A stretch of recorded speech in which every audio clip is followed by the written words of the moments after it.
Hey, good afternoon. Welcome out to the freezing cold shed. It's chilly out here. Anyway, I'm Sam. This is the Re-Love Guitars workshop, and today we've got Luke's, if I can just get this down, we've got Luke's Vintage Reissue V52 Telecaster style thing, although obviously the headstock is the vintage style headstock and not the Tele style one, but you know, a lovely looking beastie in very good condition, all over tidy, as they say in Wales. Doesn't look like it's been played too much, but I like the finish on this. It's very nice butterscotchy kind of colour, and everything on this guitar seems to fit really well.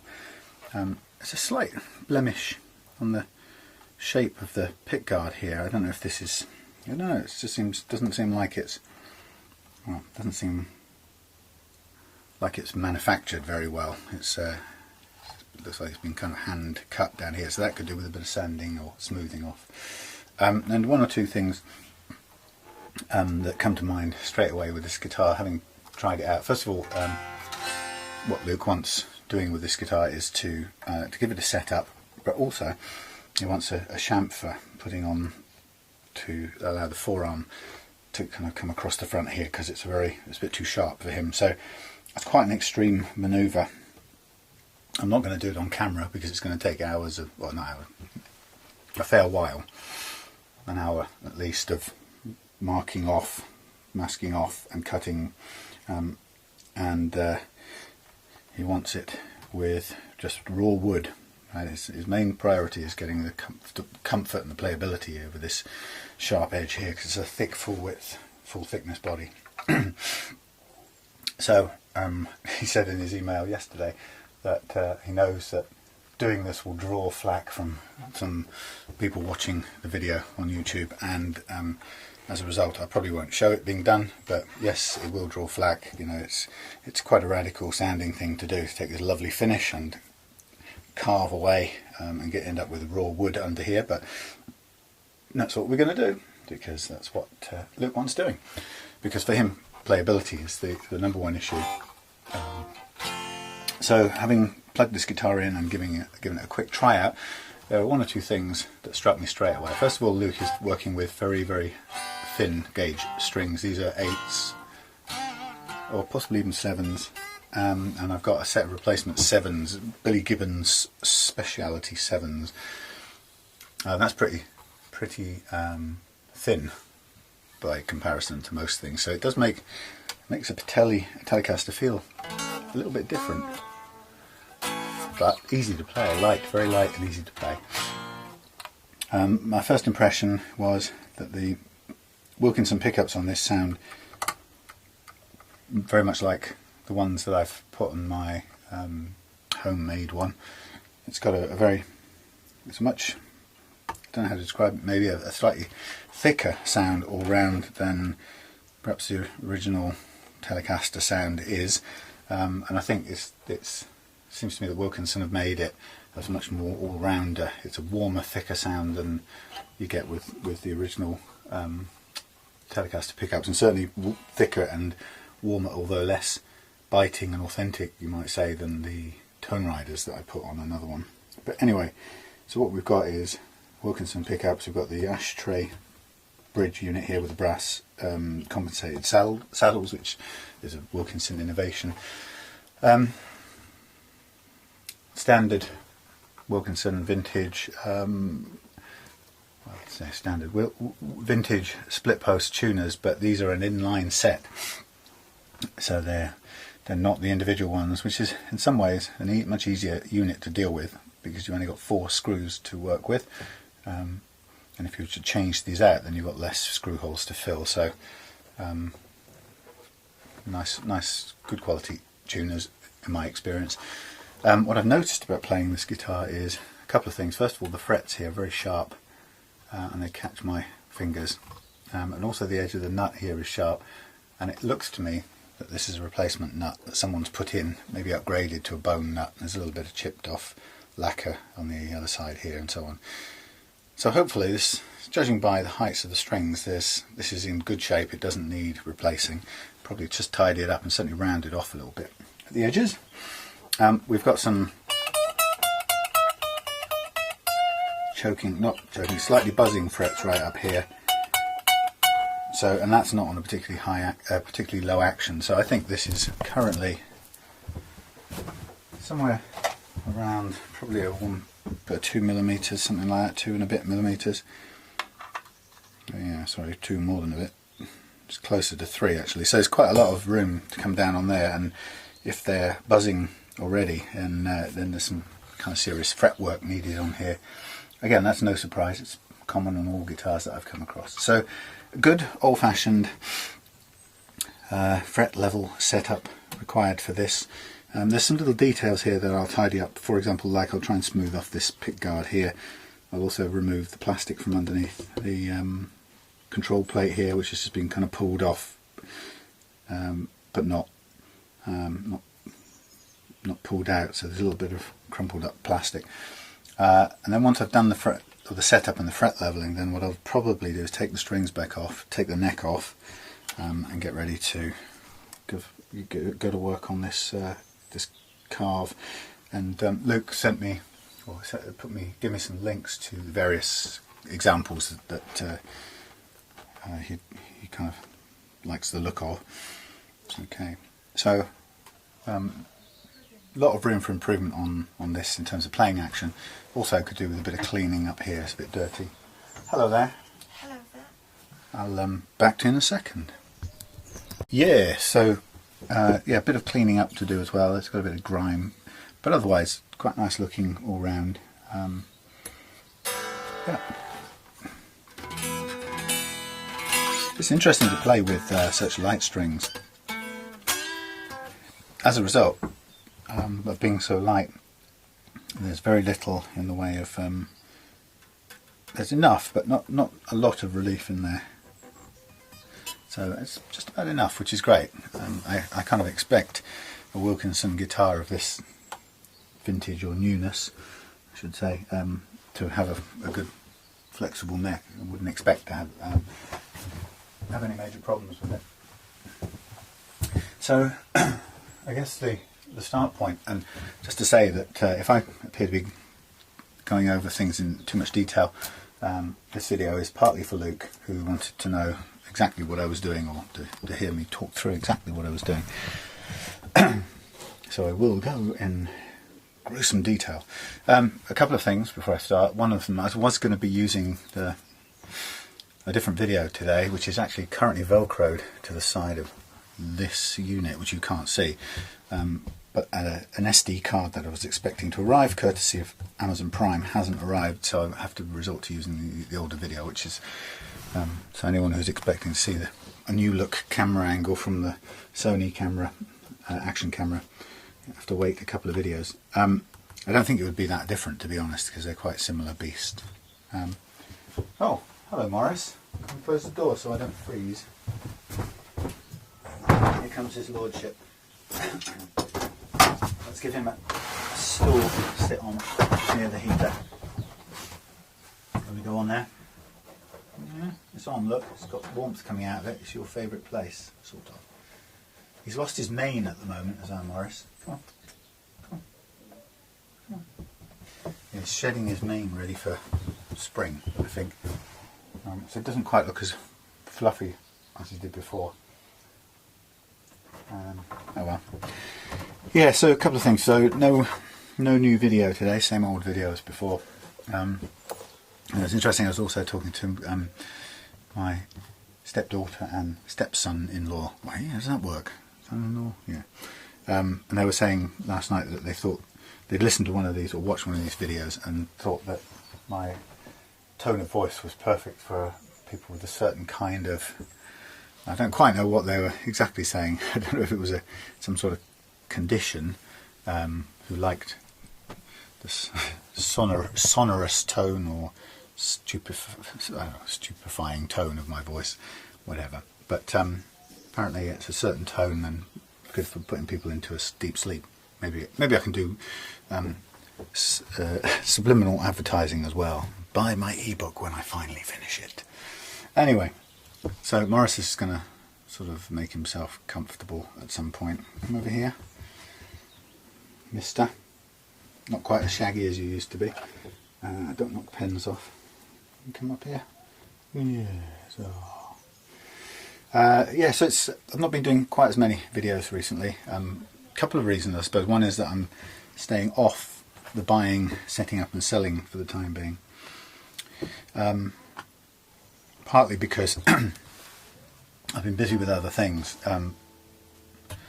but also because in the buying, setting up and selling game, the kind of the strikeout rate is much too high for my liking. I mean, it's something I know about anyway. It goes with the territory, because basically you don't have any.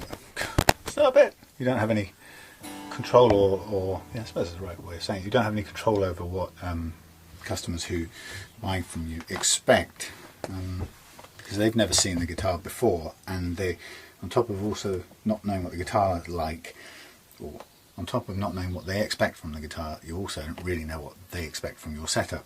So it has an inbuilt failure rate that's higher than if I'm doing setups on somebody's own guitar, Morris. In which case I haven't really had any, nothing but positive responses, and that's mainly because it's kind of obvious. If somebody brings their guitar and it doesn't play hugely well, then they get it back and it plays much better. There's no question about anything else about it. It's just it's improved it, and that's a kind of win-win for both of us. So you, my friend, are going to go and sit on the warm thing next to the fire. There we are. Nice for you.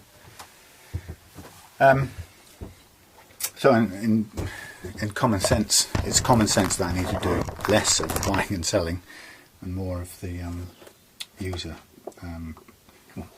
customer setups. Now you're going to have to get down because I need to get on.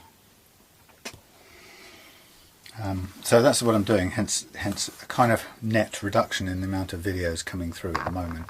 Although I have quite a few customer guitars coming ready for the upcoming next few weekends. I've got some other stuff to do during the week. Anyway, let's get on with this. If I can just get our Morris to settle down by the fire.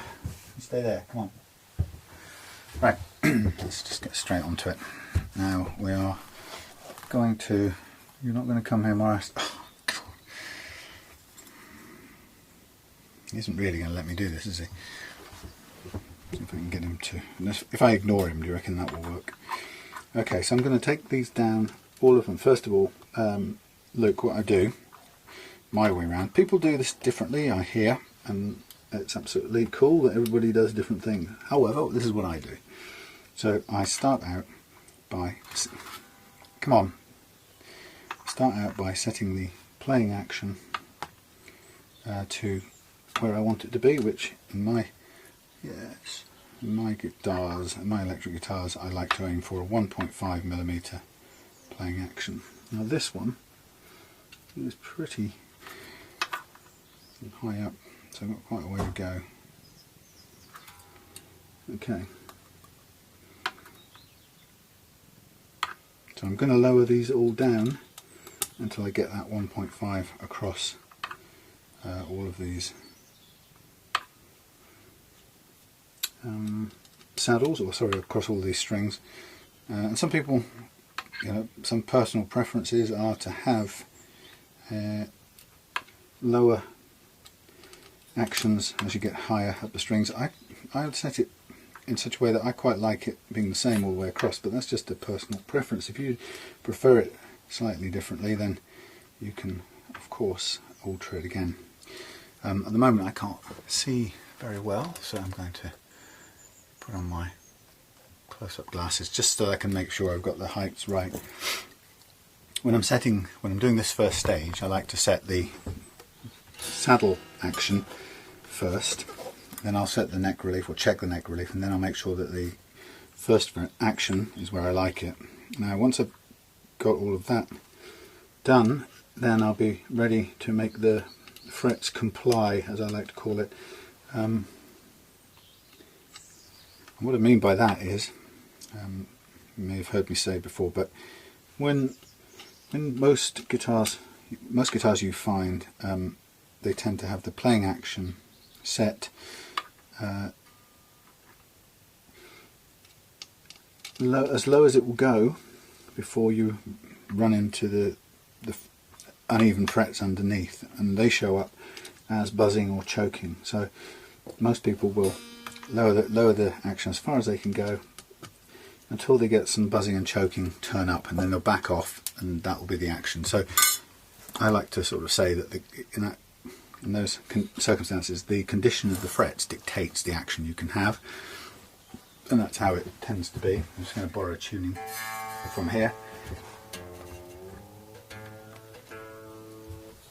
It was quite good while I was ignoring him.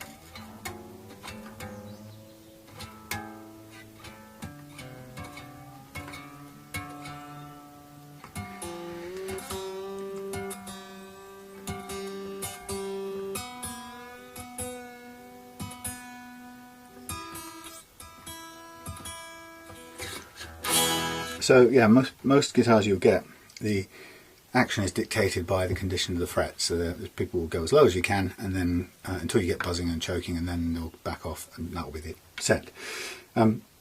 Complete difference here. We're going to set it the way I want it first, which is a standard sort of 1.5 millimeters on the last fret, which I like to go for. And then after that, I'm going to make the neck, or the frets underneath, comply with the action I've set, rather than the other way around. So it's taking charge of the action. Now what we find is even more,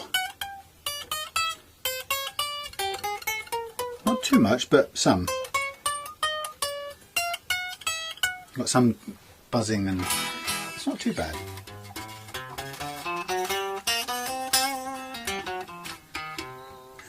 But you get some buzzing there, and it's telling us that underneath here the frets have a little bit of unevenness. So that's the first bit. The second bit I like to do is to check the, oh damn, I've gone and taken my capo inside from when I was rehearsing the other night. Anyway, I can just about do it without, but the second thing I like to do is check the neck relief, and the way of doing that is to capo the first fret. You can't really see it because Morris is in the way, and then touch down on the last fret, and you're aiming to see how much relief there is at the 8th fret. 1, 2, 3, 4, 5, 8. And first thing you can see is there a gap at all? If the string is hitting the frets already, then your neck is either too straight or slightly convex. If you find that when you do that there's a little gap, then your neck is technically slightly concave, which is what you want. This has got a slight amount of concavity, and I'm going to leave it there conveniently because it looks about right to me. Some people will then say, well, exactly what is correct? And everybody has a different view. That's the first thing. Like all things guitarish, everybody has a different view. So you can go with what your manufacturer says if you want, or you can go by instinct or trial and error over the years, depending on how you like it. It happens that I tend to get about 0.1 of a millimetre, something like 0.1 to 0.15 of a millimetre at the 8th fret, 0.15 that is, and that tends to be a good start point for me. And sometimes you might find yourself changing that later on, making tiny adjustments, and making it may feel a little bit better or play a little better once you've made a tiny adjustment away from that. And it really is, I think, a good thing to try out different different values. So I always say that don't get hung up about the numbers. The numbers are not there to be absolutely they're not to live or die by. The idea is you can start with some concavity or some relief in your neck, and then see how it plays. If it needs more, then you can dial in a bit more and see how that plays and how that sounds. And that's really the best way to learn what it's doing, rather than just religiously measure out the exact same thing every time, because you'll never know you'll just know what you're being told. You won't know the difference by making some adjustments. So I say make some adjustments. Next thing I'm going to do, I've done the action down this end. I've lowered it. I've checked there's the relief that I want in there, and the next bit I'm going to do is I'm going to use my files to make sure that the first fret action is as I would like it to be. Now this is a very hot topic. Lots of people have different views. Again, I take a sort of middle line, or conservative almost line on this, but it seems there's different kinds of people. There's some people who have never thought or considered adjusting the action over the first fret, and they just go with whatever the guitar gives them. And the problem with that, as I've found through 200 setups,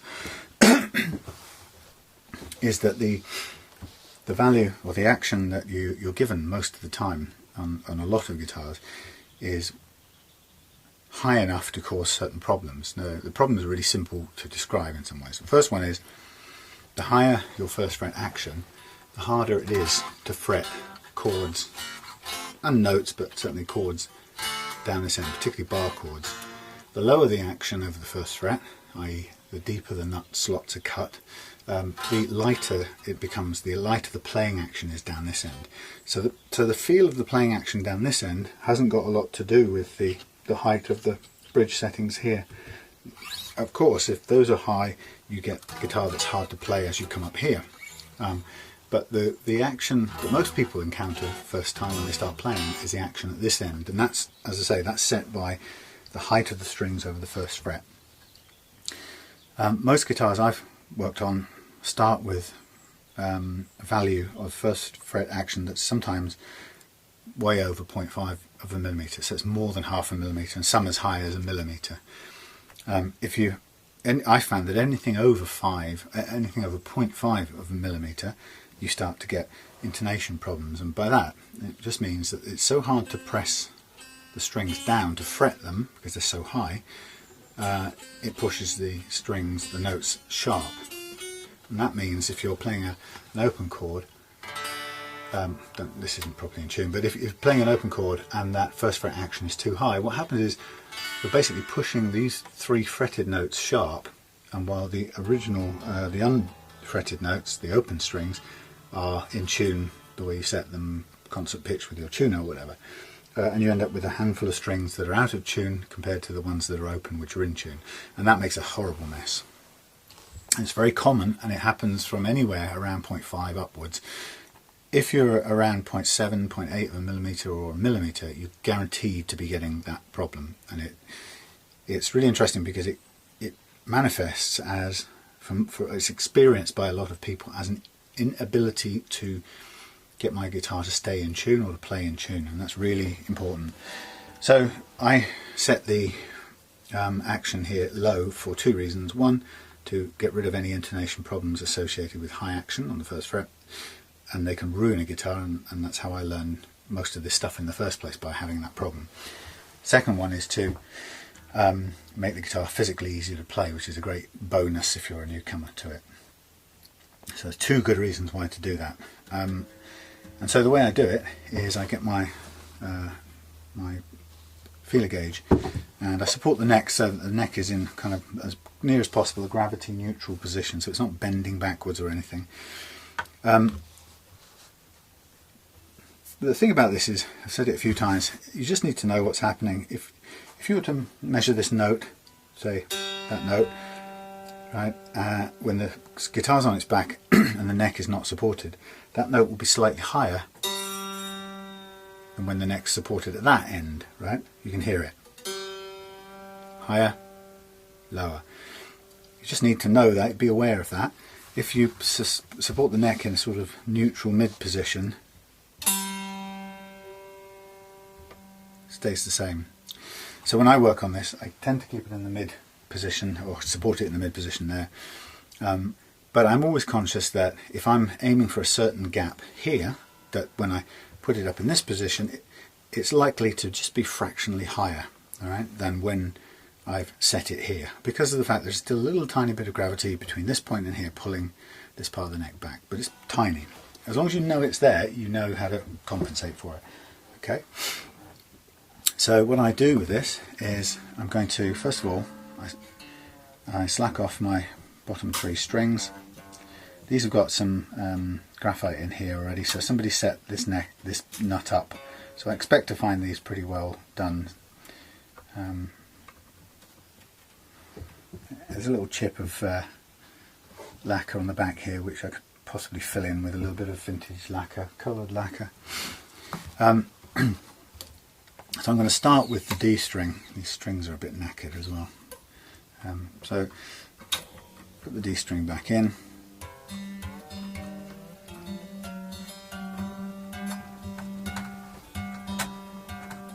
Right, up to pitch. Now, typically I aim for about 0.3 of a millimetre action at the first fret.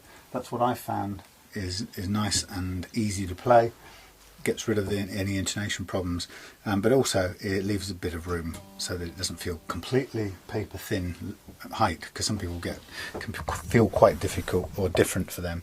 0.3 is still plenty of. It's still quite high when you consider when you put a capo on there, the action when you've capoed it over the new first fret, when this one becomes the nut, if you like, the action here is as little as 0.1 of a millimetre. So you can really go, you could go even lower over this first fret, but I stay at a conservative. And Dan from Canada said that he has a luthier friend of some 30 years or whatever who takes it right down to about 0.1. Well, you can do if you want it absolutely paper thin. I found that for some people that's almost too much of a shock from what they were playing before. Wouldn't be so bad on this one because it's quite low to begin with, but some guitars where it's 0.8 of a millimetre and you take it down to 0.1, so the person getting the guitar back can be almost totally disconcerted. It can be almost too much of a change. So got to be kind of, for me, I have to be a little bit conscious of what people are expecting. You going out, Morris? Okay, see you later.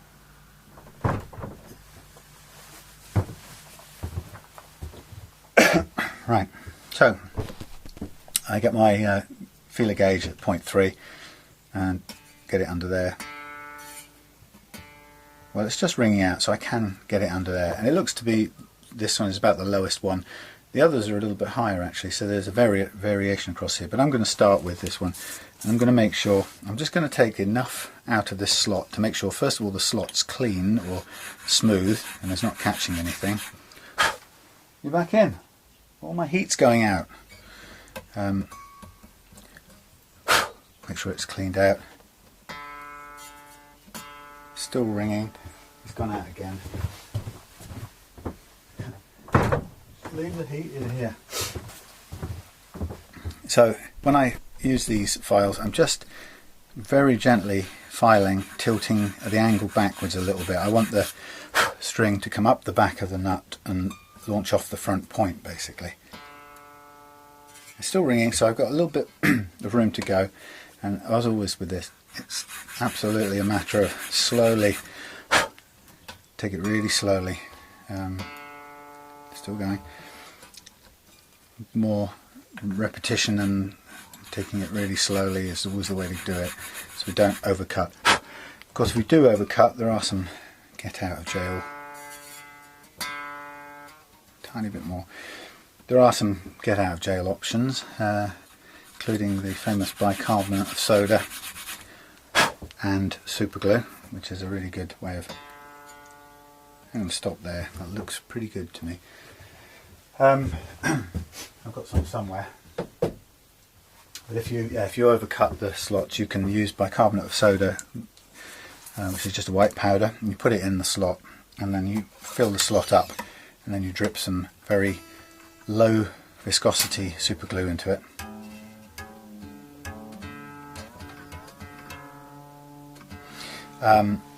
Drip some very low viscosity super glue into it, and that will form a new cement and fill up the gap, and you can actually cut that back with these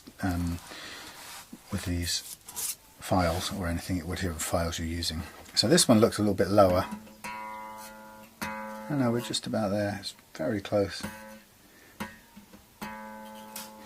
close run thing.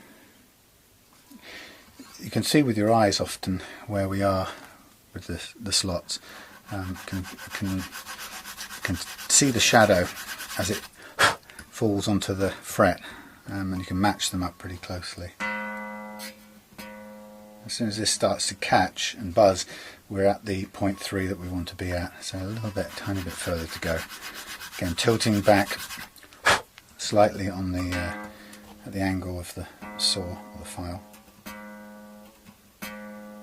Very close, but there is still a little gap. Now I can see that it's cut a little bit into the nut because it's taken some of the previous graphite powder or whatever was lubricating this is gone. We're just about on the mark there. It's good. And then we go on to this one.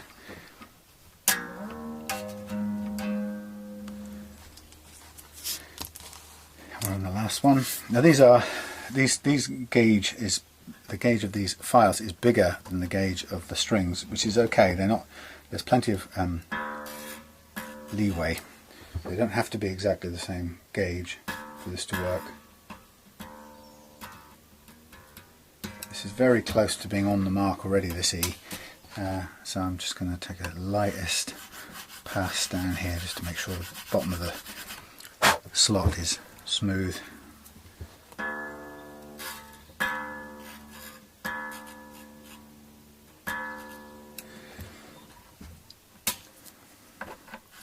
There are a couple of other ways you can get out of jail if you overcut, of course. You can replace the nut altogether, which is... I'm going to stop there, I think that's pretty good. Yeah, you can replace the nut, which is at absolute worst is only a few quid, so it's definitely not a problem. Now I'm going to take off the top three and work the other way out, so the E and the B, push them off the edge there, and just start with the G. Yeah, you can knock the nut off and replace it altogether and start again, which is a nice way of doing it. Or you can take the nut out, put a shim underneath, and put the nut back on, and that lifts all your slots higher. Can look a bit ugly after a while if you don't do it carefully. But that will get you out of trouble and give you another sort of go at it.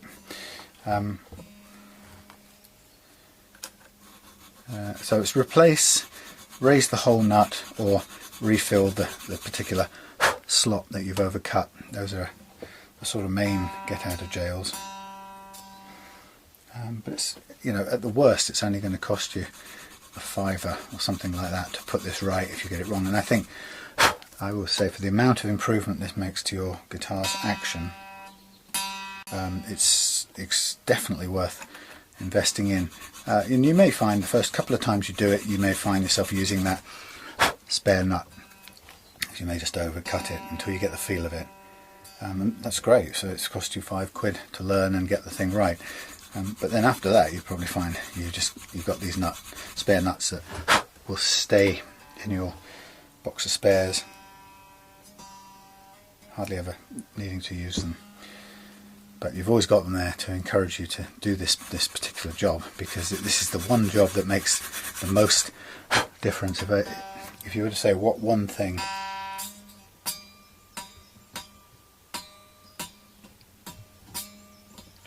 just on the edge, that one. If there's one thing, hello, come on down here. You've just let the cold air in again.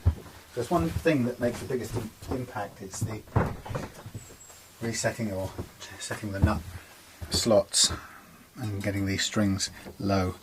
Morris, don't annoy me now. I can do without you at this stage.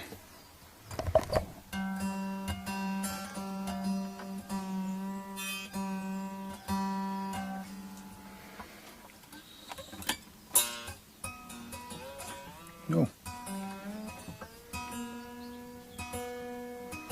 Come on, you've got to go down. I can't have you on here now, I'm working. Come on. Stay there, next to the warm fire. Sit on there. He's going to come all the way back. Okay, so we get ourselves, we're on 13. And keep going.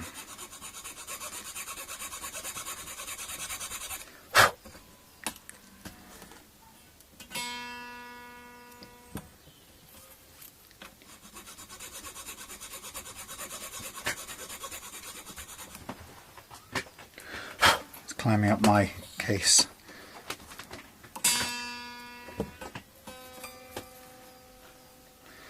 This is where this whole load of tools is going to go flying off the shelf, I'll bet, any minute now.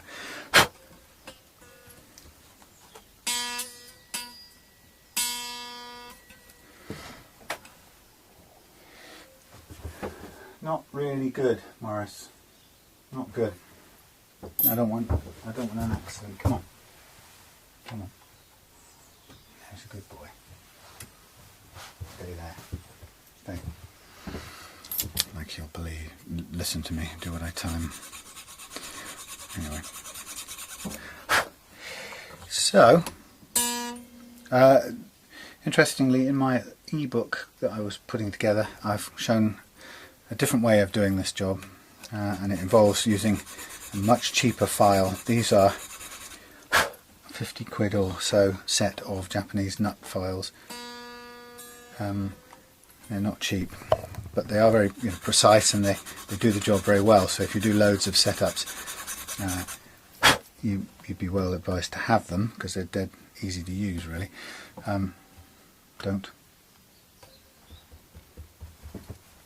They're easy to use and they do the job well. So, come on. And but you can do it with a cheaper kind of file. And it's in the ebook I call it a kind of sacrilege in a way to some guitar people, because they think using a sort of triangular jeweler's file is a terrible crime against luthering, but you can do it.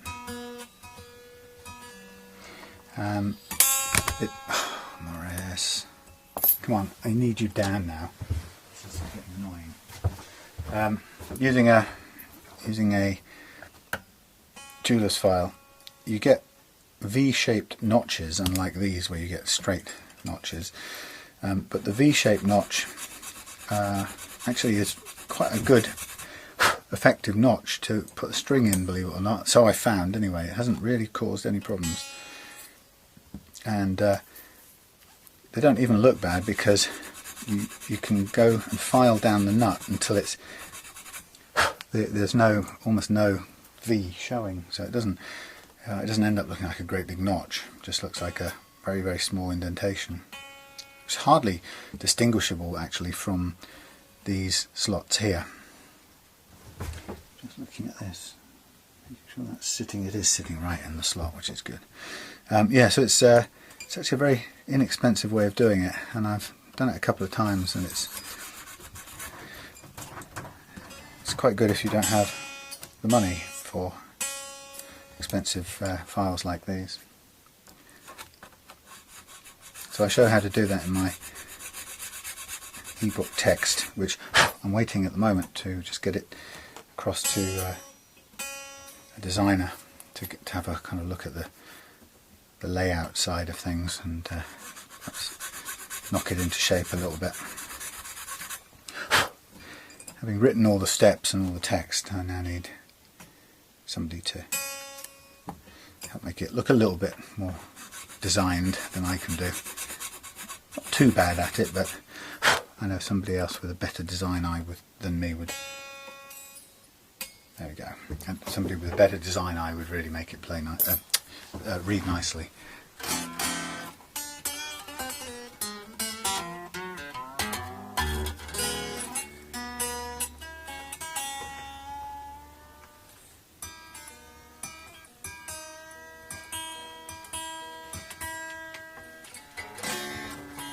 Let me get a note from somewhere. Oh, Morris, go away for now. Or go to sleep on there then. Just don't mess around.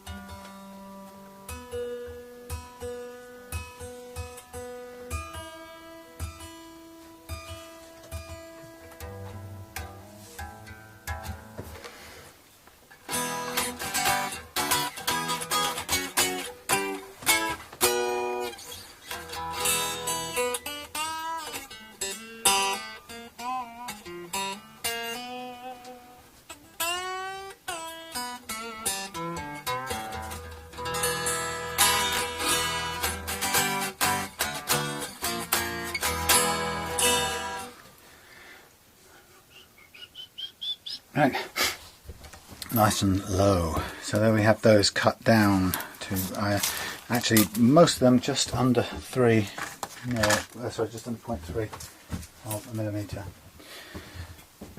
Okay, so now I've got the playing action I want, I've got the relief in the neck that I want, I've got the nut slots at the height I want them. Now what I need to do is to level the frets with the guitar in this position. Once Morris is gone, finally, keep the heat in here. So to do that, I'm going to use my tunable fret leveling tool, amusingly light-heartedly known as the banana. Shut him out again if I can. So this tool is just a kind of low-tech way of making a fret leveling file that adjusts to the curve in the neck. So instead of taking the neck off or flattening out with the truss rod and leveling the frets with the neck very flat, what I'm going to do is I'm going to leave the neck in playing position, i.e. with the strings on and a little bit of curvature in it, and instead I'm going to use this device it's a truss rod with some sandpaper on the bottom. I'm going to use this to tune the tool to match the curve of the neck, and then I'm going to level the frets with both the neck and this tool in a curved orientation, which is kind of interesting. So what I've done is I've just started off by placing these little 3 brass feet in equidistant spacing across the neck. And I'm just marking where that is with a piece of masking tape, because I'm going to recalibrate this tool as I move this way across the neck. So I'm going to basically level the frets in strips, starting with the far side and coming towards me. And I'm not going to assume that the curvature or the relief in the neck is the same at this point on the relief of the curve, the relief or the profile of the neck, as it is on this side. So I'm going to retune as I come across to allow this tool to match perfectly the part of the guitar I'm doing. So I'm just going to, the way I do this is I start with the truss rod slacked off. And what that means is that the bar goes as flat as it can be. It isn't quite flat, but that's okay, slightly curved. When I put some tension on the truss rod adjuster, it curves the bar a lot more. Alright, so I'm going to start with it slack as it can be, without the end bit falling off. So, first thing I'm going to do is place the left side, my left side, down on here, and then lower the bar and see where it touches. If it touches this end first, it means the bar is straighter than the neck is. If it touches the middle first, it means that the bar is more curved than the neck is, and if it touches them both exactly the same, then it means this is as curved as the neck, and it's that precise. And at the moment it's touching down on the end first, so this bar doesn't have enough curvature, it doesn't match or map the curvature in the neck yet. So I'm going to give it a physical turn, manual turn with my fingers, and I'm going to put it down again. Now I can see and feel that it's touching both these 2 brass nuts at the same time, and it's moving both of them. If it was too much, too curved, I would feel it touch this one first, and then immediately afterwards it would clunk down on this one as well as the bar bends. So that's my kind of that's a little indicator that I get when I know that it's gone too far. So that's pretty much spot on. So I've got the curvature in this truss rod now that matches perfectly the curvature on this neck. So what I'm going to do is I'm going to move this E string out of its slot off the edge, that end, and at this end, sorry about this, I'm going to use this plastic block, nothing special, but I'm just going to push it between the strings and use it as a divider, and all it's doing really is just pushing the strings apart to give me a free run down this track, the E track. And now remember, I've got this perfectly tuned. I've just forgotten what I was going to do. I've jumped ahead. What I'm going to do before I do this is I'm going to just mark these frets. In fact, I can do this stage by stage actually. Normally what I do is mark all the frets all the way across, but it takes a bit of time pulling the strings everywhere. But as soon as I'm doing it in kind of strips, let's just mark up the strip we're doing each time as we get to it. So I'm using permanent marker, and this is a really good way of me being able to see where the truss rod is cutting, and it's a good diagnostic thing. It tells me what's happening.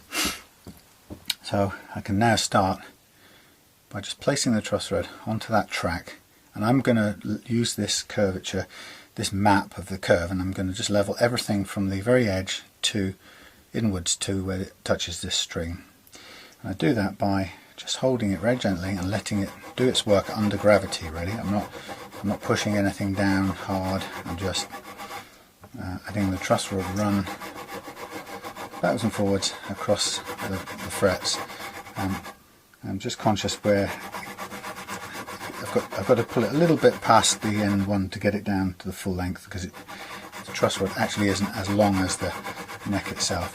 And then I'll do a few passes backwards and forwards from the edge inwards. I'm really concentrating more than anything on the E track where the E string goes. Okay, and once I've done this for a bit, I'm going to stop and put the truss rod one side, and just going to show you. You won't be able to see on this thing, but if you're doing this yourself, it's a really good diagnostic tool. What you can see straight away is where it's taking a lot. I say a lot, it's only 400 grit on this sandpaper, so it's not a lot. But you can see straight away where it's rubbed off the black marker pen. You can see where it's cutting the metal on the frets. Now if it only cut the ends, then I might suggest that it could tell you that the truss rod is probably too straight and you need to recalibrate it. If it's only cutting in the middle and not the ends, then it's probably telling you might have too much curve in it, and therefore you need to recalibrate. But if on your first look it's cutting here, here and this end as well, then you can be pretty sure that we've got the curve mapped pretty well. So what it's telling me is there's a really high one here on the 12th fret is higher than all of them, so it's taking quite a bit off that one, and also the 14th fret as well, and about the 14th, 15th, 17th, 18th fret too, and then these two down here a little bit high as well. So it's mainly taking around the 12th, 14th and 18th, which is kind of what I expected, given having played it. It's what stood out as the frets that were giving a bit of trouble. That's where we were getting that little sort of slight buzzing noise on fretting notes, particularly after I lowered the playing action. Okay, so I just go backwards and forwards a bit, and then it's a case of, at this point, what I'm going to do is stop and do a little test. And the great thing about doing this, one of the really big advantages about doing this with the strings on, is once you've done a little bit of fret leveling and everything's as it was, you then pick the guitar up, put it on its side, and then you're testing.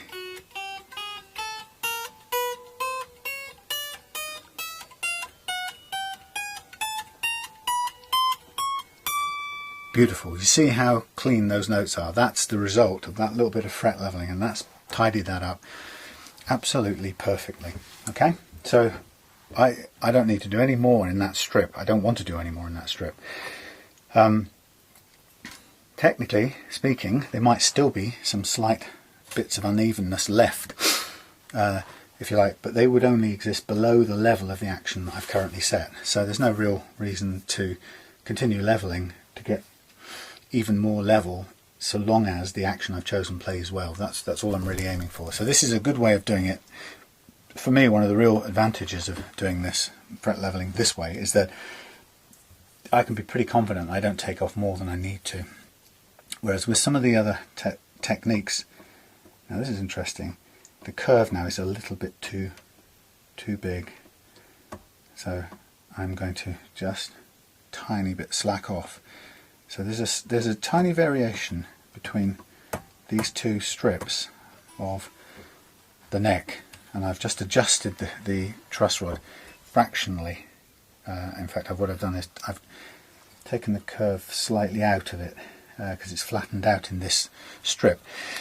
Yeah, so the great thing about this is that using this technique, you never take off any more than you absolutely have to get the action you've chosen to play perfectly well, and that is great if you're working on marginal frets, i.e. a guitar that's got a fair bit of wear in them, or it's a fairly old guitar and it doesn't have an awful lot of material fret metal left. And this allows you to just take off only as much as you need to get the guitar to play well, and no more. And it allows me to do it, whereas before, using other techniques, I may not have been able to. I may have chosen not to do any fret leveling because I may have judged there wasn't enough material in the frets to tolerate that particular technique, and it would have been too costly. So just looking at this, I've got material coming out of there at the far end, not so much in the middle. Now, I don't think I've got this wrong, but I'm just going to replace these nuts again, and I'm just going to do a double take to make sure that I've got the right curvature. Just want to be absolutely sure on it. In fact, I'm a bit flat. I'm back on track. There we go. Tiny fraction, but I was just a tiny bit flat, and that's something that only comes with experience and being able to read the cutting that it's doing, and you're thinking, I'm cutting only at the ends here. I think I'm maybe a tiny fraction flat on this, and so you can recalibrate, readjust, and then carry on, knowing that you've recalibrated and everything should map nicely. Now, just looking at this straight away, we've got two frets that are standing out as significantly high, and it's taking a bit off all the others, or a few of the others, which is cool. So I'm just going to try it at this point. The principle here just being that I don't want to take any more than I have to make it play.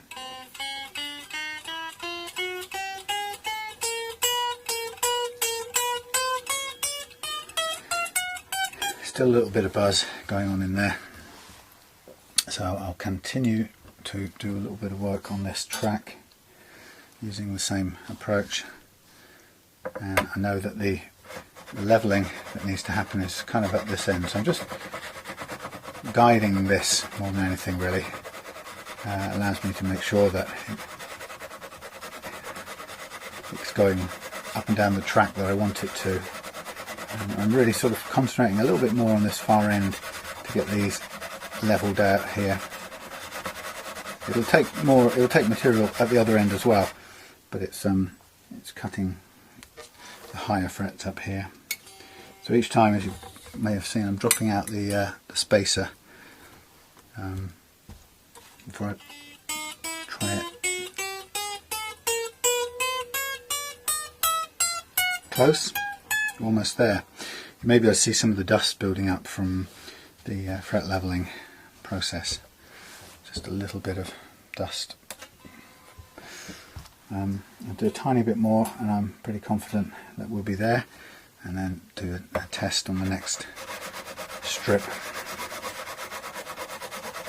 Now, the nice thing about doing it with the strings on is there's one other kind of key thing, which is a bit of a sort of technical thing that I wasn't able to get my head around until I sort of worked it out after trying a tool that did this similar thing.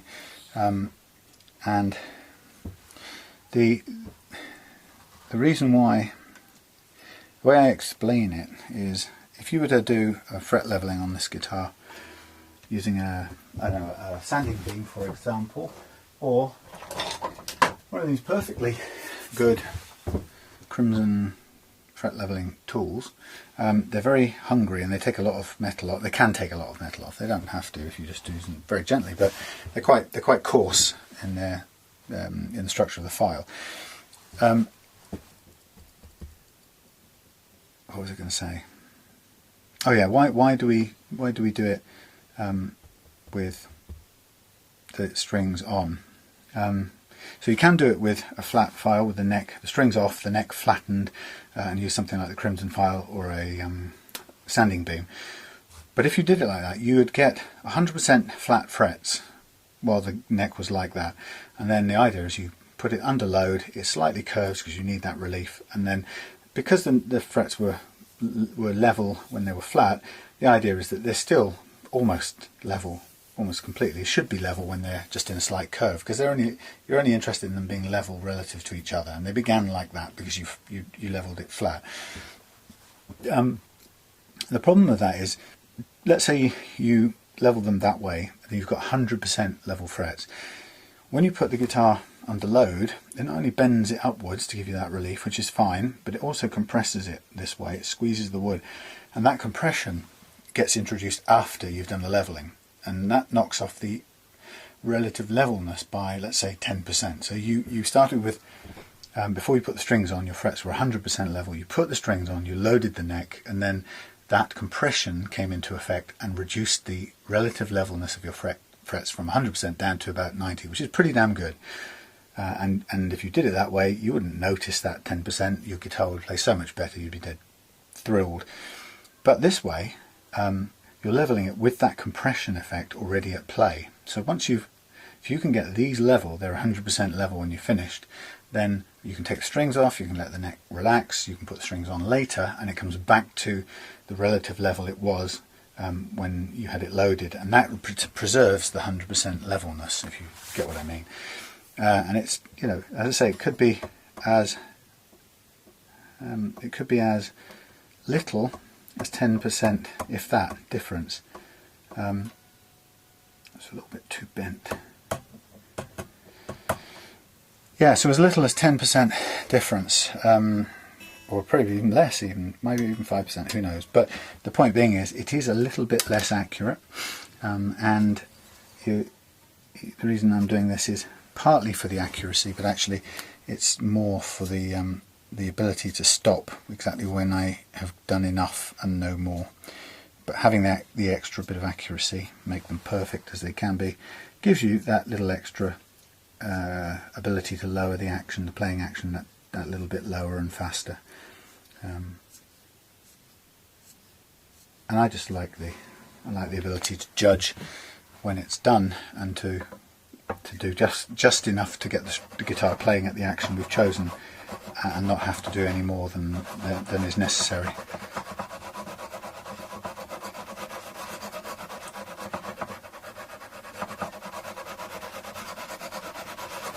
So if I go with the G string track, cutting away at that, so you can see that doing this kind of leveling work on these frets, it takes down the high frets by taking the top off the fret, and reduces it in height, and obviously in doing that it puts a flat spot on the fret. So the next stage we have to do to make the guitar, or these frets, playable again, even though they now will be the correct height relative to each other, they won't be playable because they've got these flat spots on them. Some of them will. So to make them playable again, we need to round off those flat spots, but without taking the height of the fret down any further.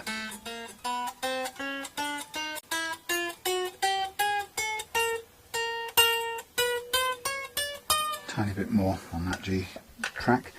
Yes, so we've got to reshape them a little bit to make them round again and not flattened, and then once we've reshaped them, then we have to sand them nice and smooth up to a polished finish, so that they are really nice and smooth to play. They'll bend the notes nicely and so on, and that's the kind of next two stages: reshape the fret and then re-bend it, re-polish it, sorry, into a nice shiny finish. Now these in the middle section here, there's some quite uneven bits going on here.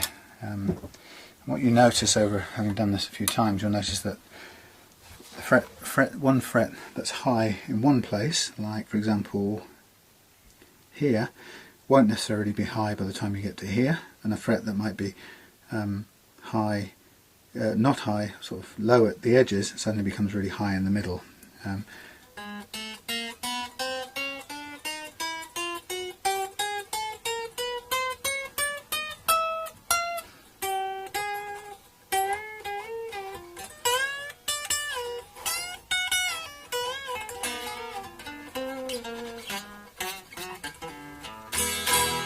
Okay, that's good. Now we're going to again map out the D track. Sorry, what would you call it really? It's the between the D and the A anyway. The next track. So slow. I wouldn't say fiddly exactly, but it's slow and patient. We've got to be very sensitive to getting this curve right. That's still good. It's precision work, that's why I do call it precision fret leveling. And there's no quick way of doing this. Some people say to me, well, why can't you, why don't you just use a radius block with sandpaper on? Of course, a radius block with sandpaper on is a very, very quick and effective way of leveling frets and putting a precise radius on the frets that you level. But I sometimes use that when I've just put a new set of frets, brand new set of frets on a guitar, because it's an effective way of imposing, and I use that word carefully. You impose when you use a radius block to level frets, you impose the radius of the block onto the frets. And the truth is, in real life, your frets aren't always perfectly radiused. So you might say this is I don't even know what it is actually, but let's say it's a 12-inch radius or 9.5 radius on this guitar. Then if you get a 9.5 radius block, the truth is the way these have been put on may have been just slightly raised at the end, and it might be more like 9.75 than 9.5, and you'll put a 9.5 block on it and you'll pile away at this, and it will definitely give you the 9.5 radius, but it will do it at the expense of the extra bit sticking up at the edges. And if it's quite a lot out, you'll take quite a lot off before you get the whole lot down to a nice precise 9.5. So it's absolutely true that a radius block will give you an exact radius on your frets, but like I said, it will impose that radius whether your actual frets are, or the neck even, are sat at that radius. I've seen some older necks before where there's supposed to be a 7.25 radius and they were quite a bit less than that. I don't know, maybe wood curvature or shrinkage over the years, whatever, but they were tighter than the 7.25 7.25 that that it claimed to be, notionally or nominally said it was. So the point there is that had I used a radius block to radius those, to level those frets, I would have taken quite a bit off, because in reality the actual guitar wasn't 7.25, it was more like 7 or 6.75.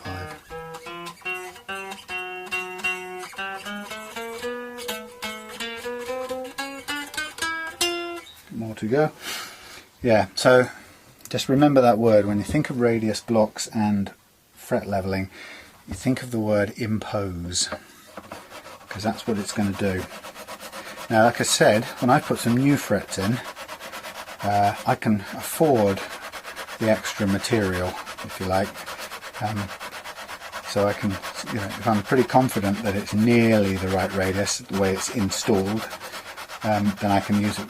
Sometimes I will use a radius block to do an initial pass, fret leveling pass, and I'll take off quite a bit of metal and get everything almost level to kick off with.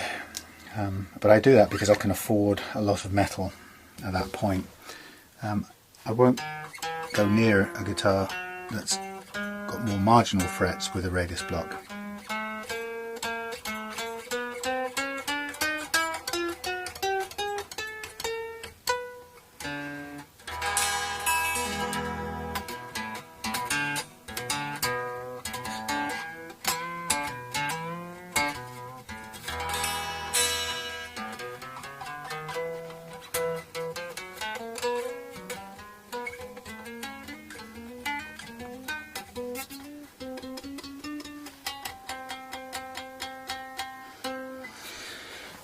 Yeah, so yeah, that's one reason why I don't use them.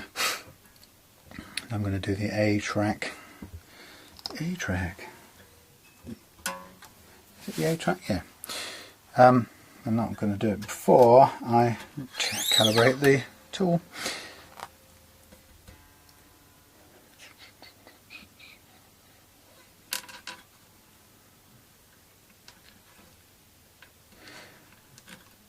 Yes, so that's my logic around the radius block. Can be really good, but does impose its fixed radius onto your neck. And if your frets aren't, for example, sometimes some frets can be installed and not necessarily, they may not be bent correctly, the metal, in which case they stick up a tiny bit at the edges, or they may have been installed slightly, not installed with the wrong call, meaning they haven't pressed down hard enough at the very edges, so they could still be sitting up a little bit. So all of those things are possible, and the bottom line is they may have then glued perfectly well in place, so that they're fixed and tightly in place, but they may be effectively sticking up in some creating a radius that isn't at all let's say the 9.25 on here. It might be a bit higher, flatter than that, and in which case, you know, your radius block is going to chew up the ends of it.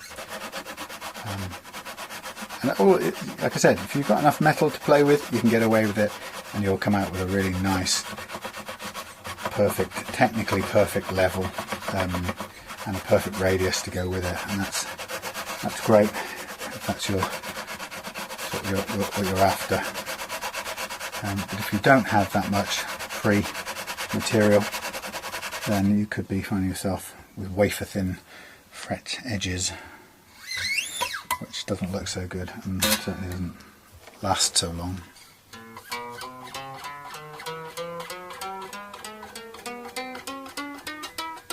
Good, that's great. Now I'm just going to jump across now to the final strip, which is the low E strip, and put a last bit of marker pen on here. When you're working with a maple neck, you've got to be very careful not to get the pen onto that maple neck, so be very, very careful with your drawing skills. It can take quite a lot of work to get marker pen off the maple, off the lacquer on the maple neck for some reason. Okay, I'm using the same tuning, if you like, that I had on the A strip. Would hardly have changed any, if any.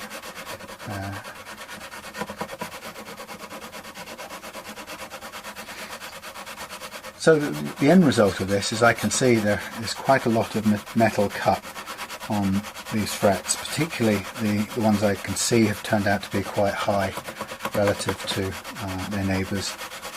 So there is a lot of material coming off there, the really high ones. But it's what you have to do to make it play cleanly at the chosen low action, and that's the hard work it takes really to get the action you want to play. I can see now, as I expected, that the bulk of the hard work has happened up here, as I sort of, sorry, you can't really see, but as I felt from playing it the first time. So if this strip now plays okay, it'll be time to move on.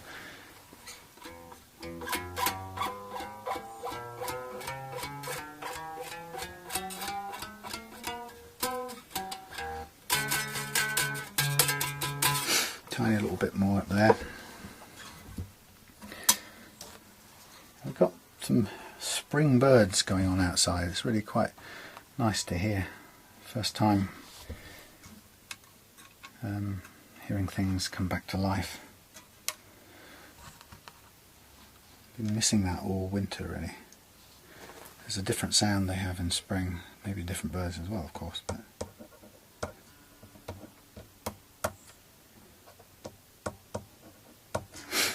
little bit more curve needed on that one.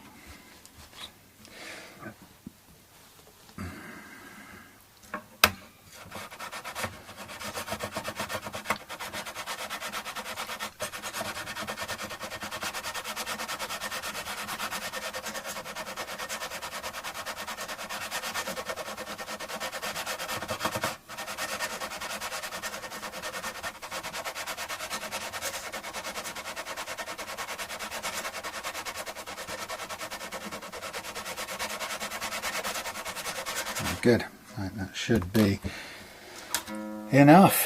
So thank you for your patience. How long have we been up here? About an hour and 4 minutes. Yeah, so an hour and 4 minutes into it, and we've pretty much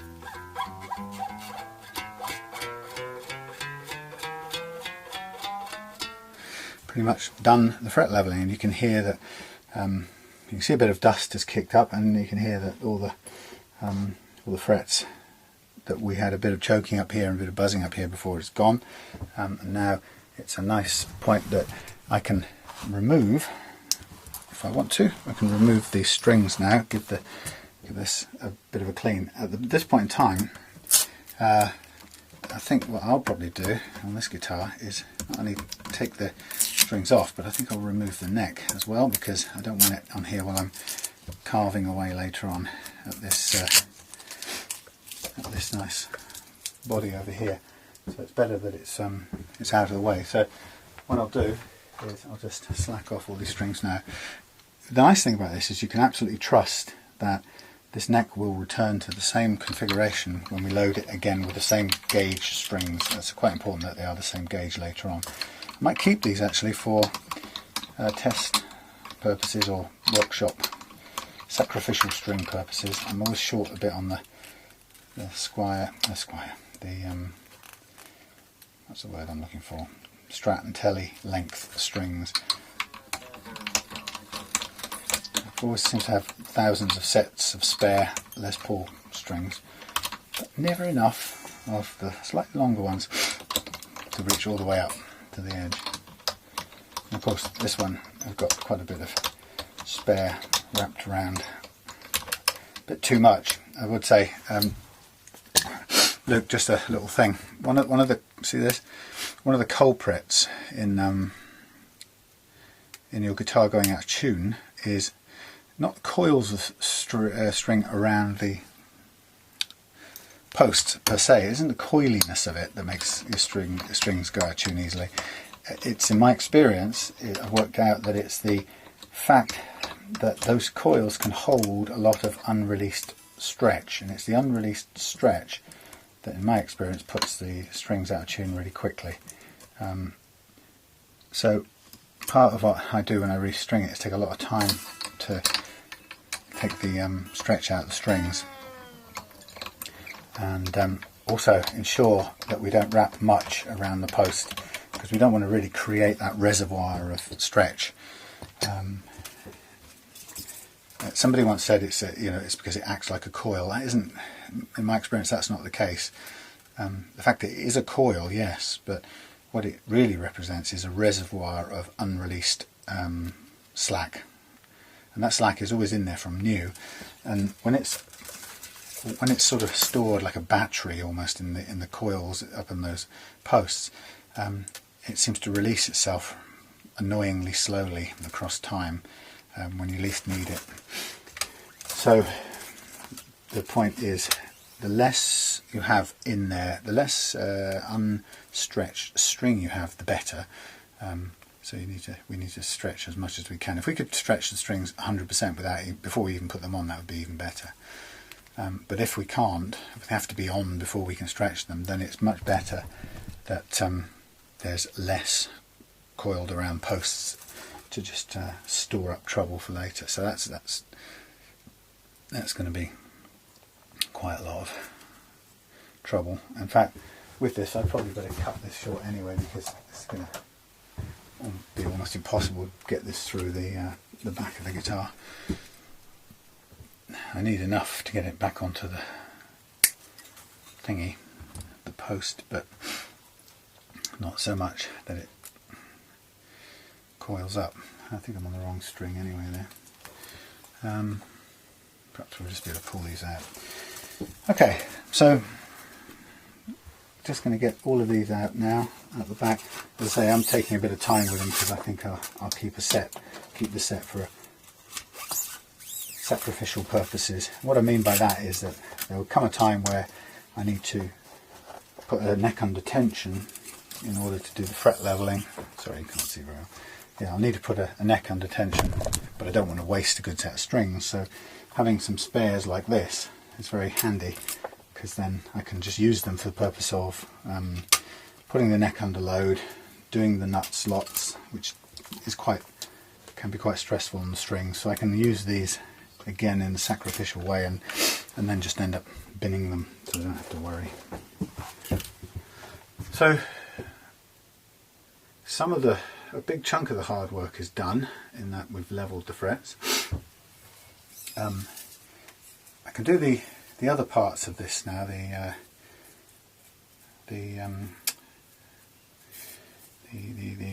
rounding the frets off and the polishing them. I can do that with the neck off, which I think I will do in this case. Normally I wouldn't, there wouldn't be any need to, but I will in this case because it allows me to do the work on the body that I want to do, and it allows me to keep the neck sort of out of the way of that work. I'm just going to give this a quick clean down just to get some of the main gunge off from down the sides of the frets, really, nothing more than that, and some of the dust. Pretty foul stuff. I'm going to use more marker pens, so I don't really care about getting all of that off there just yet. I'm just giving it a quick clean over. Oh, it's spring. The birds are singing out there like it's spring. How wonderful. Fills me with optimism. Right, so the marker pen makes a bit of a mess on the cloth, as you can see. There's a lot of gunge down the side of these frets, so you benefit from a good clean up like this. Okay. As I say, I can do a little, put a little bit of lacquer back on there where it's cracked off on the other side. But in the meantime, I'm just going to get myself the right screwdriver for this job. Remove this. Now I prefer, well, there's two ways. You can either do it by hand, or you can make sure you've got exactly the right bit for the job, and that's about getting the exact size bit that doesn't move in the slot or when it's in.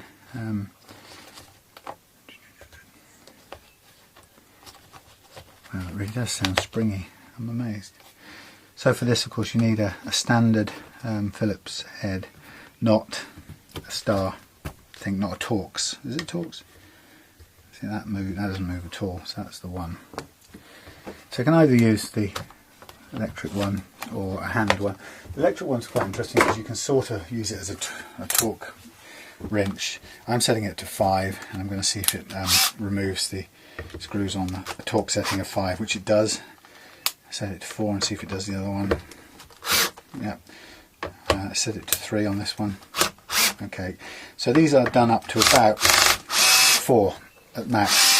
It's quite a good little guide, so even if you just write it down and you say neck screws 4, between 4 and 5, and I would do it to 4 with this, and then I would do it a little final tighten by hand.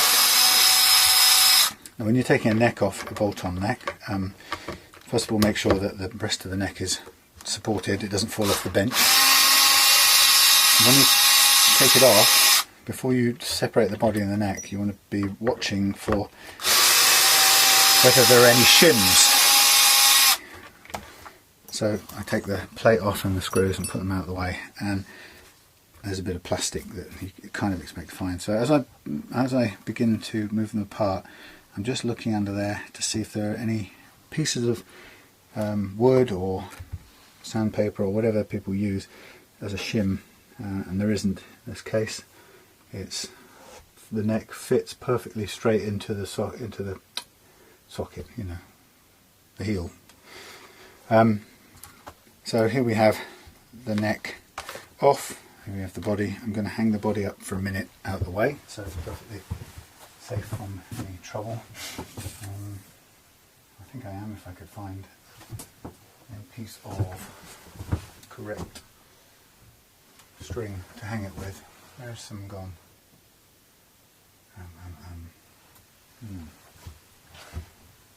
There's some down there, but it's attached to the hoover. But I need it for the hoover. Do I? Kind of need it for certain aspects of the hoover. There's two bits here. Sorry about this. Break-in service while I undo some string knots. I like to use my hoover as a sort of industrial air dust remover thing when I'm doing sanding. So lots of paracord comes in handy for tying it to various parts of the shed roof. But for the time being, I'm just going to hang this up using this cord that I would have used for making the hoover act as an industrial dust remover. Okay, so nice strong little thing there. I'm going to thread this through and just hang it safely out of the way so it doesn't come to any harm while anything else is going on. Ah, that doesn't go all the way through, does it, on that one? Duh. I may not achieve my goal. No, I won't achieve my goal. I thought that went all the way through, but it doesn't. Okay, I'm just going to put that down here for the time being until I put it into a little container later on. Some sort of stand to keep it out of trouble. Right, so here we are with the neck needing its next stages. What I can do while I'm here is I can take my files and do a little bit of extra work softening off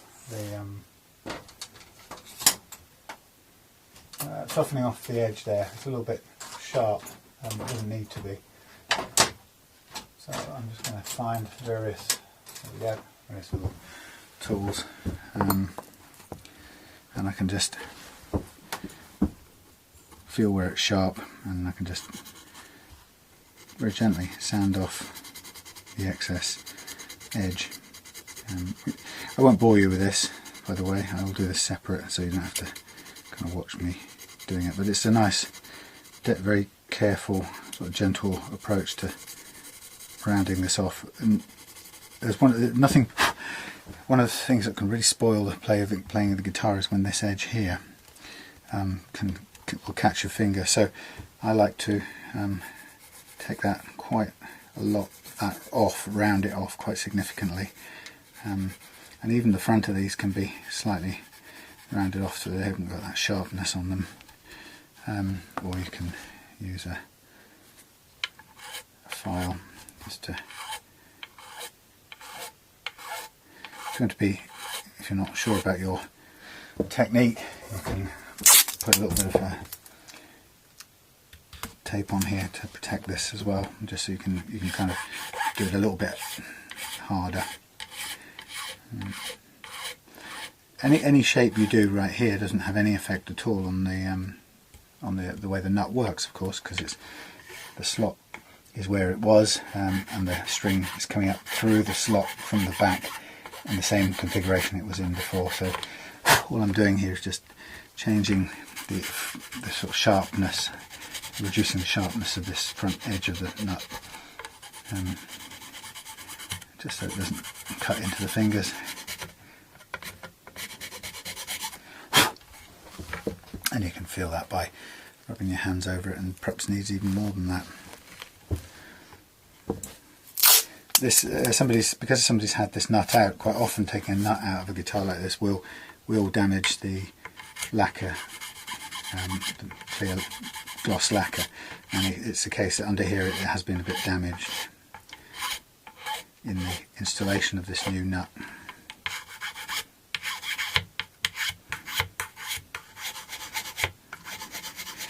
So you can always reshape the nut while the strings are off. You've got plenty of kind of room to get to it. One of the things as well is the business of the sharp frets. I'm going to do two things to these. I'm going to give them a little bit of a shot now with this file in a minute, and then I'm also going to round them off a little bit more when we come to the final polishing after I've reshaped all these frets, so they will get a double dose, and they'll get softened off in the polishing stage as part of the fret leveling. So it's quite convenient that we're going to do that. Often I'll just, if I'm doing anything on the nut, I'll just mask off the lacquer around there. It's not perfect protection, but it will give us just that little bit of leeway, so I can take a little bit more off. There's some movement in that nut, by the way. Let me see. Yeah, it's got a lot of spring in it, so it's not quite glued down at that far end. It doesn't have to be, because as long as it's in fairly firmly in place like it is, it will stay there. It's just being held down by the strings, basically.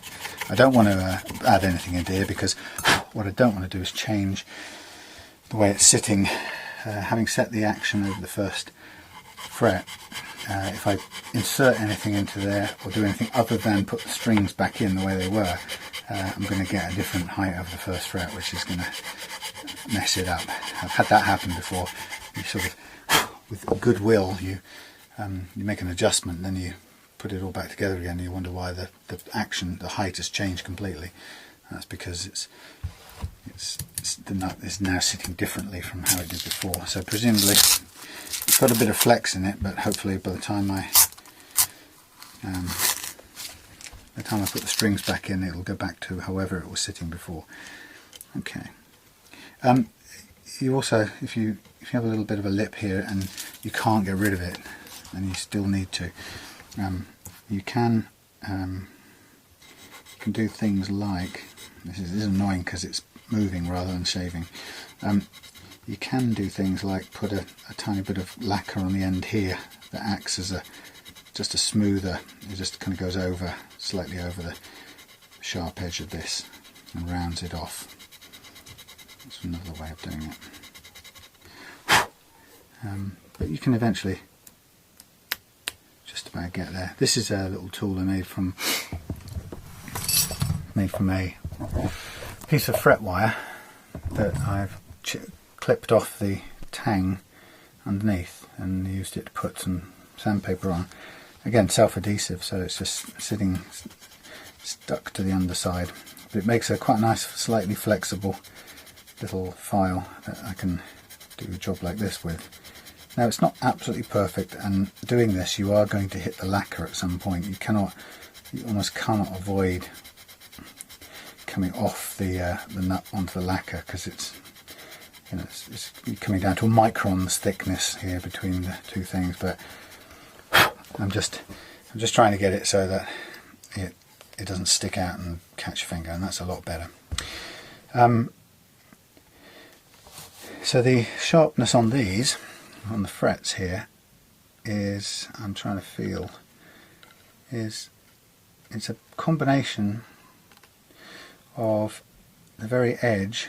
There's a little lip over that side, but I also think it's a tiny bit on the edge here. So just a kind of softening off with this tool, going forwards over the edge. Now this we'll sand these down as well. I'm just rounding off the ends of the frets a tiny fraction in case that's what's making them sharp. And as I say, we'll polish that out when it comes to the overall polishing as a result of the fret leveling. So it's a good catch-all process, really, I suppose I'm saying. So I'm just trying to make sure that there are any side-to-side sharp edges being taken care of here. This is a concave file which is just made for this job alone. Well, you could do a couple of things, but this is its main function. I'm trying to reduce the sharpness because that spoils the playing quite often. Now I'll turn it round and do them all from the other side. Although it's usually the underside bit that's the bit you really feel most. So just round them off a little bit. So if you're going to do any slight sort of rounding, smoothing on the frets, do it at this stage before you do any of the fret reprofiling and polishing, because then you can use that general sanding process towards the end to just round off all these edges and cover up any file marks you've made in this part of the process. Okay, I think I'm just about getting to the point where I'm warm now. So I've got, in the next few weeks, I've got a couple of interesting things hopefully arriving. There's supposed to be a few things in the post, you never know, but one of them might be a Squire, Japanese JV Squire Strat, which is similar to my very old wonderful thing. Actually, I think that's probably okay. It's less this bit, it was more of the edges.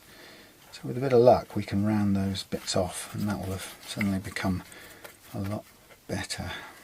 Is it sticking out? Yeah, it is still there a bit. I find this bit quite difficult to do without doing some damage to the lacquer, but here it goes. So I tend to turn the piece rather than the tool. So hold the tool in place and turn the piece. So hopefully, I'm trying to just take that sharp lip off, so it's not catching the fingers.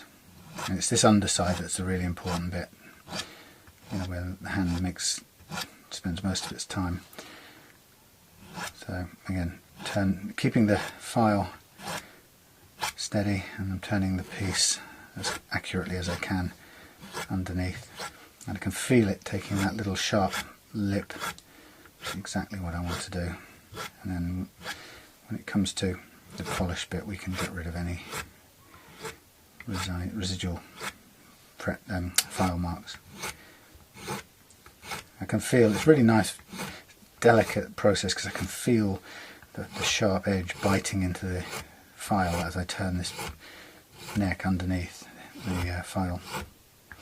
But I find it much more accurate than trying to do this with by moving the file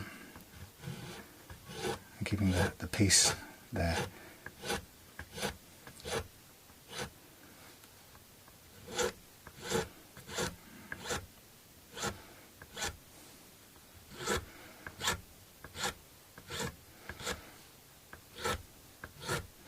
Just rounding off that little lip where the edge of the fret meets the fingerboard, or in this case doesn't quite meet the fingerboard, and that's why there's this slight problem. When it's being put in, it just doesn't go down flawlessly flat. I don't know if that's a problem or a mistake, but it's very hard to do. I mean, I know that from fretting loads of guitars in the last year or two. Very hard to get it a smooth transition. As you can hear, there is that little bit of sharp overhang that's catching and biting into this file. I'm not going to do the top edge because it's less of an intrusion. I don't think we need to, but that's much better. I hope you're going to notice this.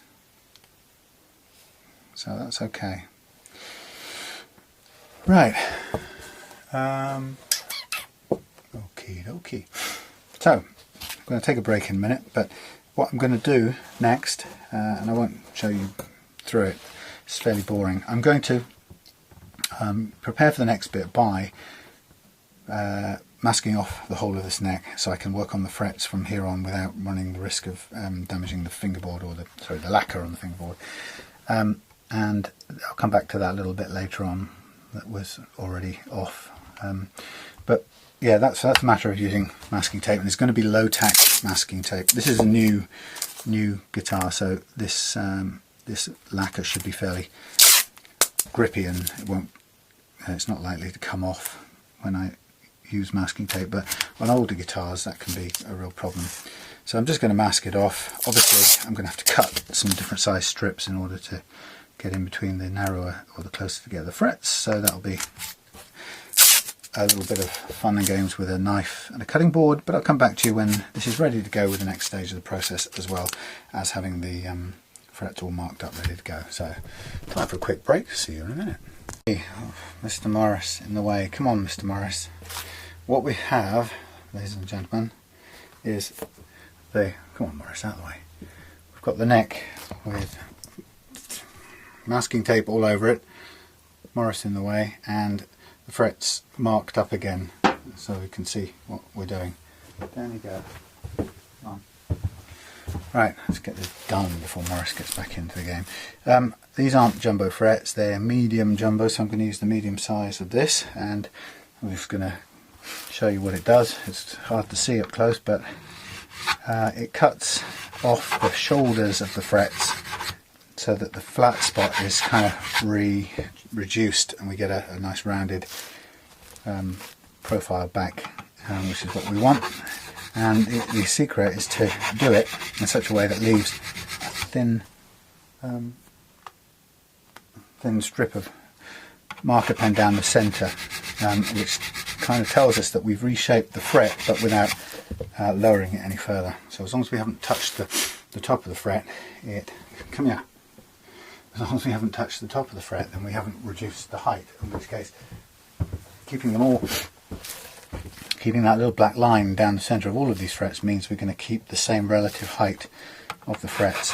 Now the more that they've been, the more flattened, the higher they were, the more flattened they are, and the more work I have to do at this stage. It's not a huge amount, to be honest. You can see we're kind of moving along, but we will stop at the ones that have had more taken off. You kind of see pretty quickly which ones you have to do more work on. So this part of the process with this tool is quite expensive, but it's one of those tools that saves you quite a bit of time, although you can do this process with a much cheaper tool and do it as effectively as well, or as accurately I should say. It just takes longer. So as with most things tools wise, you're paying your money often for the time saving aspect of it, and certainly is in this case. It's 3 or 4 times quicker to use this. So I can see some of these frets at these higher frets have taken quite a bit off to flatten them out, to level them off I should say. So there's quite a bit of reshaping work to do.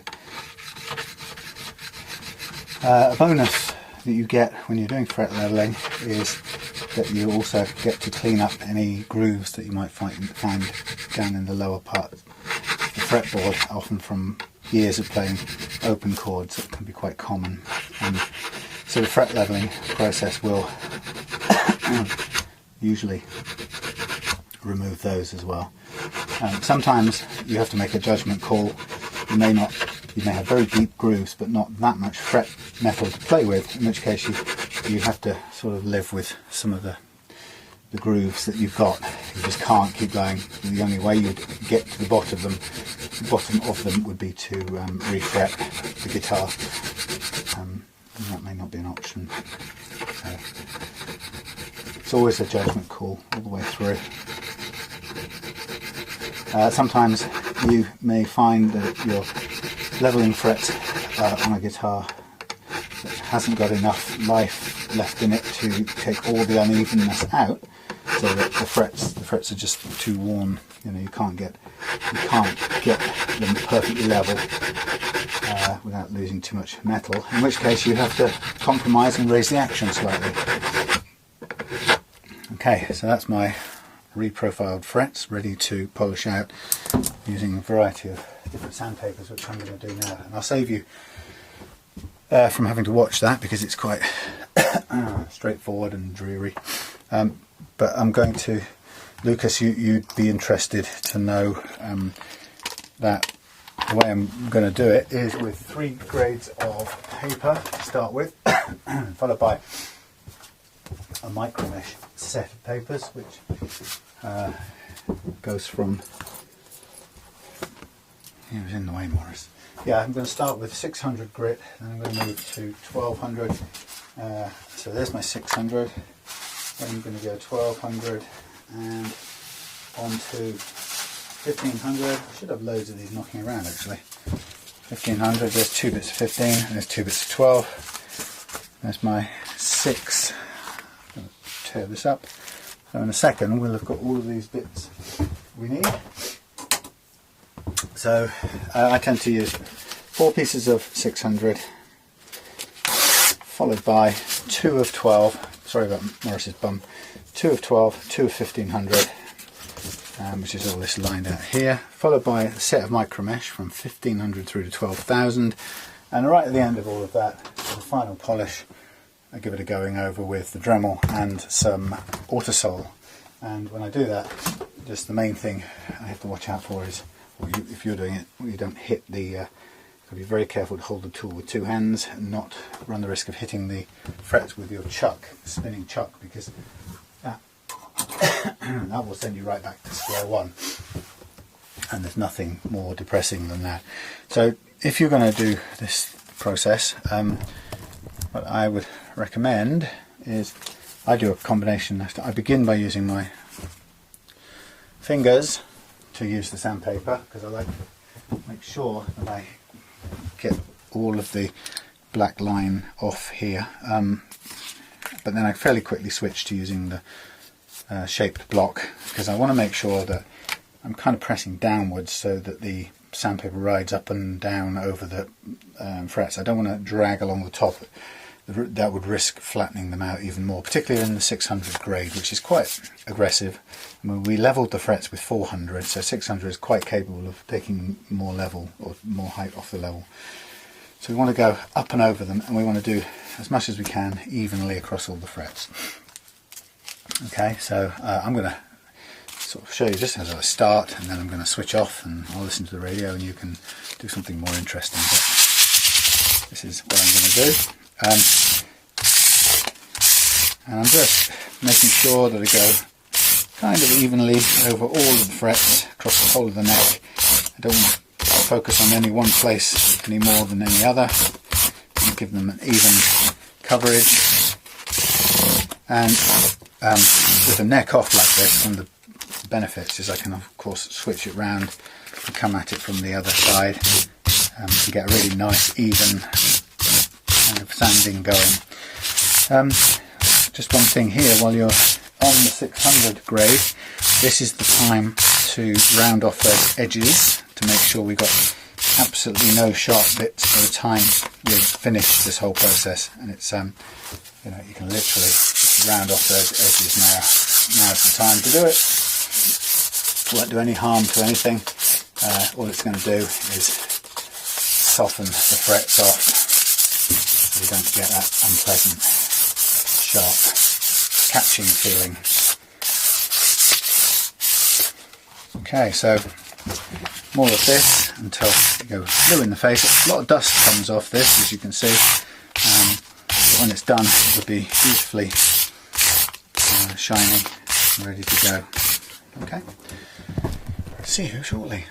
Well, half an hour later and one Dremel session, we have a very mucky fingerboard, but these frets are now underneath that goo are beautifully shiny and ready to go. So I'm going to do what I always do, which is turn it over and unpick the dust from the back, and having done it in such a way that these tabs hopefully connect up, I'm able to then pull it off fairly easily, which means we end up with a cleaner fingerboard quite quickly. But let's just take it off. Now that's the whole of the fret leveling, reprofiling and polishing stage done. On this guitar, because Lucas wants the cutaway or the sort of what is it, ribcage chamfer on this guitar, which is unusual in terms of design for a Telecaster, but not unheard of. I've seen them and people do them just to make them more comfortable for them, personal taste really. So I'm going to clean this neck up and we'll leave it off and just do the work on the body and then put it all together at the end. Now at the moment I don't have the set of 7 strings anyway, so I'll be waiting for that. But I have to say, with the low first fret action on this guitar, the low playing action at the final fret, and the 7 strings, it's going to feel effortless to play. So, you know, as I said, it can be quite a big change, that even those tiny tweaks. I mean, the first fret action was not too bad on this to begin with, but the little bit of extra that I've taken off can make it feel radically different. So I'm just hoping that, Lucas, it's what you want. It will be easy to play, very easy to play. That's the kind of whole point that I like to do it that way for. So you can see, look at this, the filth that's going to come off here. And if this was old lacquer, you'd be really careful taking this off. But with new lacquer, as long as you sort of don't pull it off like you're doing a Brazilian waxing or something, you should be okay. But it is mucky, and there will be a lot of filth coming off these frets any second now. So I'm going to get some tissue paper and soak that a bit in naphtha or petroleum ether and take some of that gunge off first before I go near it with a cloth. It's sort of disposable. It's quite a dusty process as well, so you can expect sort of nostrils full of dust unless you get yourself a mask. So it's whizzing up and down here. Try and get off the sort of bulk of the black goo first of all. But it is going to be a lovely finish when it's cleaned up. But you can see there's a lot of crap to come off, and get it all off with, hopefully, with the tissue paper first, and then if you need to, go in with a cloth afterwards.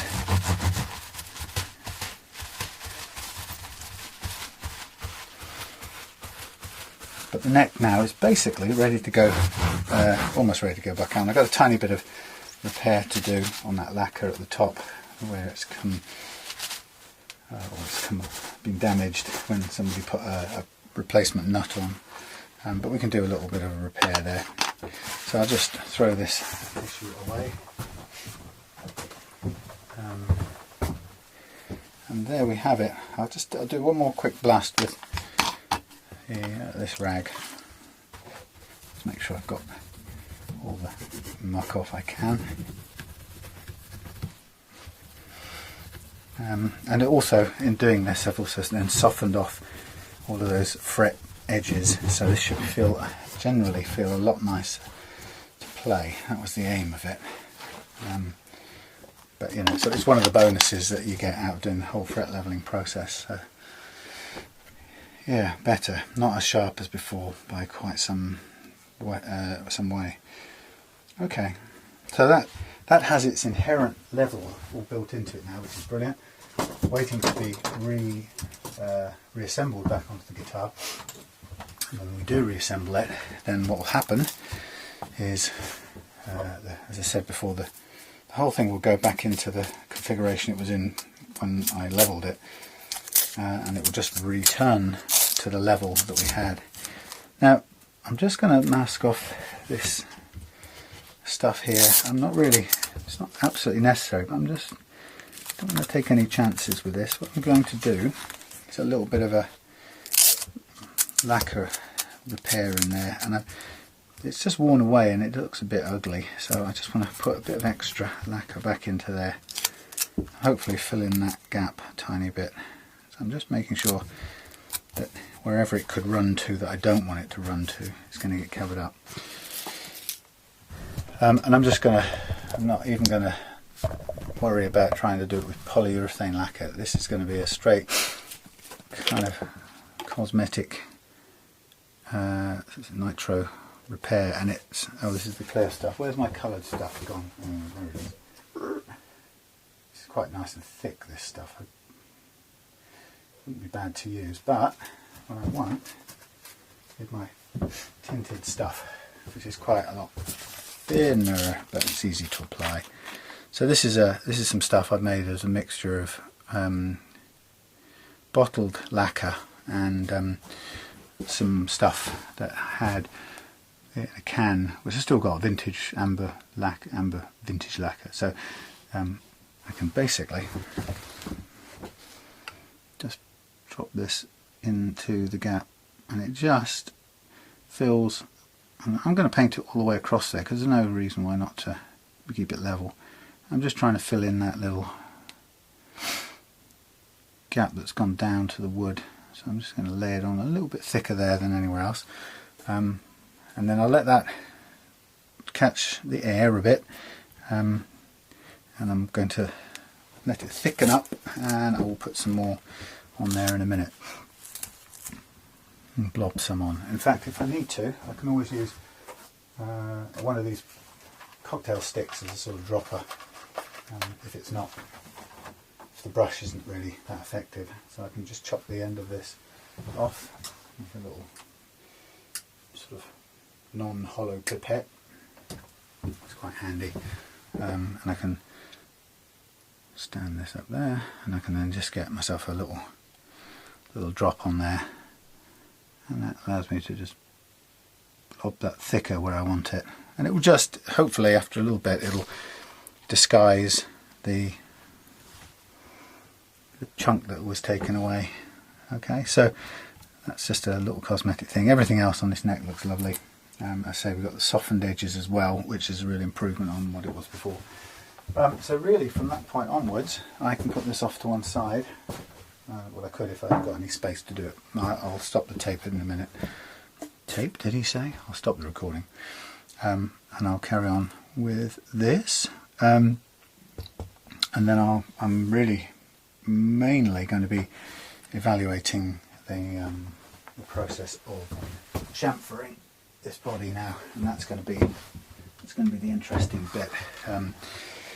So I'm going to take my cue from a Stratocaster, and obviously I'm going to do something. This isn't going to be the final thing, but just to give you an example, I'm going to end up choosing a line similar to something like that. I'm going to cut a chamfer away, and it's obviously going to need to come down a little bit into here. So I've never taken a file to a lovely finished guitar in anger like this before, but I'm going to do it because that is what Lucas has asked me to do. It was interesting on a video on YouTube earlier this week. I responded to a couple of comments. It was very interesting. By the way, I'm just going to have a look at lifting this a second. I want to see if I can easily soften off this line on here because it's really badly cut. Yeah, so there was a these are different, slightly different screws. Maybe not. Yeah, I had an interesting discussion a way back. I did a Chibson for a customer, and it was a Steve Jones style thing in a kind of almost like a luminous greeny cream. Now, you know, it wasn't any secret to the owner that it wasn't a very good guitar. You know, and I was very clear with him at the time, saying, look, this is, you know, there's not a lot you can do to make this a much better guitar. And we had a very frank discussion about it. I guess that the owner, having spent the money on it sometime in the past. Oh, by the way, while I'm here, I'm also going to take this off and just remove the cellophane that's kicking around under here. So yeah, the owner, having spent the money on it at some point in the past because he was a Steve Jones fan and liked the look of it, I think it was an AliExpress Chibson special. You know, he knew it wasn't a fantastic guitar, but nonetheless, you know, he still wanted it to play as well as it could, given its limitations. So I'm just going to pull out this plastic sheeting that's got caught under there. That's mainly what I wanted to do this for, no other reason. Yeah, nice wiring in here. Nice braided, vintage braided wiring. Sorry, not exactly vintage, but it's nice cloth covered wiring. Okay, so this is nice. This isn't attached to the scratch plate, so I can actually pick this up and I can get some sandpaper in there and just smooth this curve off, because it's pretty horribly cut and you won't be able to see it very well. I don't know if this is a homemade one or something, but definitely it's not very good in that curve. Anyway, it's great. So it comes right off. There's some dead insect or something behind there. Yeah. Everything else as you'd expect. Nothing surprising. A bit, worth a quick bit of a clean. So I'm, while I go and do this chamfer, I'll probably even keep all of this stuff off. I'll cover these up, and then I'll just put these on these little feet, rubber feet, and hopefully that will hold it in place while I do some filing on it. I'm going to just do it by hand. I've got a sort of, what do you call it? That sort of, it's like a cheese grater file which I can use, and I've also got just the basic hand files. And I'm quite comfortable, much more comfortable actually using the hand files than any other power. I don't want to use power tools on it at all. Okay, so I'm just going to, for a moment, put these back on here. Yes. Anyway, so there was a discussion about this Chibson, and sort of understandably, some people have a view. I guess people who maybe would never themselves go and buy such a guitar. Quite understandably think, they often think that Gibsons, those Chinese-made copies of Gibsons, are a pile of crap. And in some ways they're right. Word has it that the Gibson quality sometimes can be good, but often it's really ropey, and that's it's the risk that some people who buy those things take. I'm not somebody who would buy one personally. I don't see the need to copy something or to try and be, for a guitar, to try and be something it isn't. If it really mattered that much to me to have a Gibson, I would make sure I would save my money and buy one. But anyway, the point being is that some people then are quite passionate about the fact that Gibsons are not worth having, and you could, as I say, you can really understand that point of view, although you may not necessarily agree with it. And a person in the comments made a comment about how it was unethical to do that work on that guitar, and I was interested to know whether they thought they meant it was unethical because it was a counterfeit, and therefore I shouldn't have been doing the work on it. Which is interesting, because technically it's correct. You might say, well, if I don't believe in copying something, if I believe that that copyright is important and that matters and should be respected, then perhaps as a guitar tech or luthier or whatever you want to call it that I do, perhaps I should refuse to do it and just say, no, I'm not going to do this kind of guitar, because it is, when all's said and done, it's a counterfeit and it's not right. But actually, I questioned him to see whether that's the use of the term. That's what the meaning this person meant when they used the term unethical. And actually, they didn't. What they meant more was that it would have been more ethical, or it would have been ethical for me to tell them that this kind of guitar was a load of crap, and therefore they shouldn't spend money on it. And that's quite interesting too, because I'd already mentioned a couple of times that we'd had this discussion, the owner and I, and they knew that it wasn't a great quality guitar.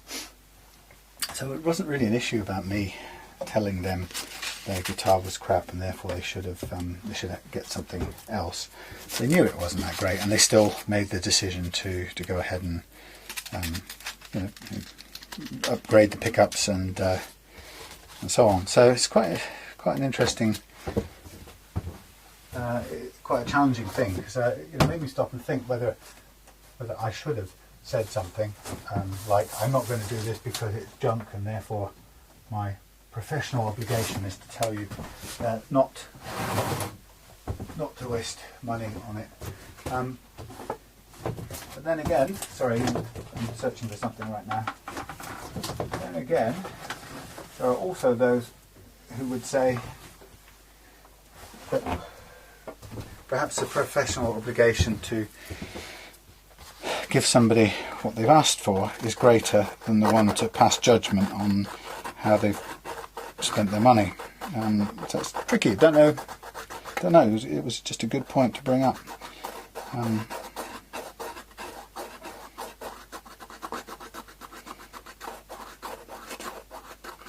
I think, you know, the reason I was happy to work on it was quite simply because my customer had a guitar they wanted to make play better than it currently did, and you know, when all said and done, that's what I like to do. So I didn't really see any issue, particularly when it was done with eyes wide open. You know, they were fully aware that it wasn't the world's greatest quality of guitar that we were working with. You know, the truth is, often people come on comment sections and they talk as if they think they're the only ones who know, you know, this wasn't a great quality guitar. I can promise you the owner, you know, already knew that it wasn't a great quality guitar.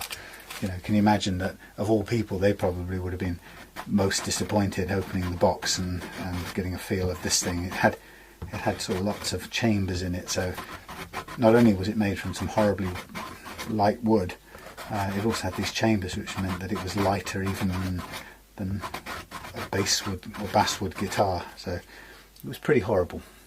But you know, they knew it. They already would have had the displeasure of opening it up and thinking, God, that wasn't a good use of my 200 odd quid. Wow, that's much better. Yay! There you go, Lucas. I've curved that, or smoothed that curve off for you, so it's a much better looking thing. It actually is smooth. Yeah, so you know, of all the people, the guy who asked me to do it would certainly have known that it wasn't brilliant. So what do? Well, we just put some decent Wilkinson, half decent Wilkinson pickups in there, you know, and truth to tell, the ones that were in there, the Chinese things, were microphonic and pretty horrible. So a set of Wilkinsons in there, improved it a little bit, rewired it a bit because it was all over the place, not very good, and got it playing, and you know, made sure that the fret leveling was good, and as a result it played with a nice low action, and it sounded the business by the time I put it back together again and played some Sex Pistols Pretty Vacant on it, or whatever it was, I couldn't remember at the time.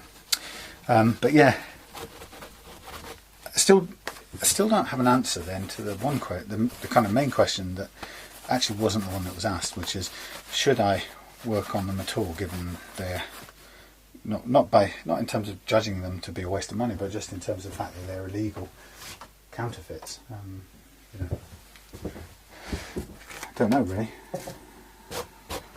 I don't even know if there's any legal issue about working on them. I doubt there is. Don't think I can be guilty of some complicity, but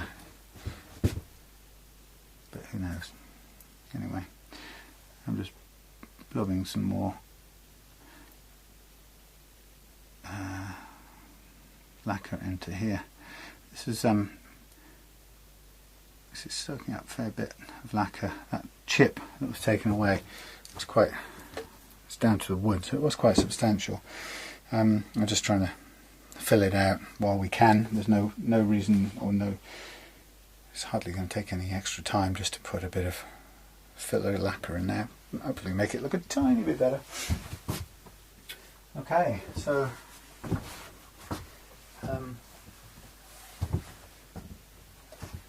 that's the pickguard smoothed off and cleaned out. We'll go back much better on here. I think I'll put it back on and cover the whole lot up, ready for doing the old filing on here. I'm so nervous to do this. Not that I haven't done it plenty of times when doing my own homemade guitars. It's just something about doing it to somebody's pristine vintage, which has just got such a lovely finish on it. I know. This is what Lucas wants, because it's more important for him that it plays comfortably than what it looks like. And that, in a way, that's a good sign of a guitar that you expect to keep and learn on and continue to grow with. So it's important how it plays. I'm a bit like that. I wouldn't mind cutting a chamfer out of my guitars, because I'm not hung up on how they look most of the time. Okay, so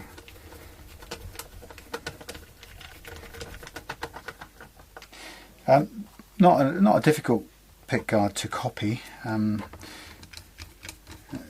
little bit time consuming to cut out,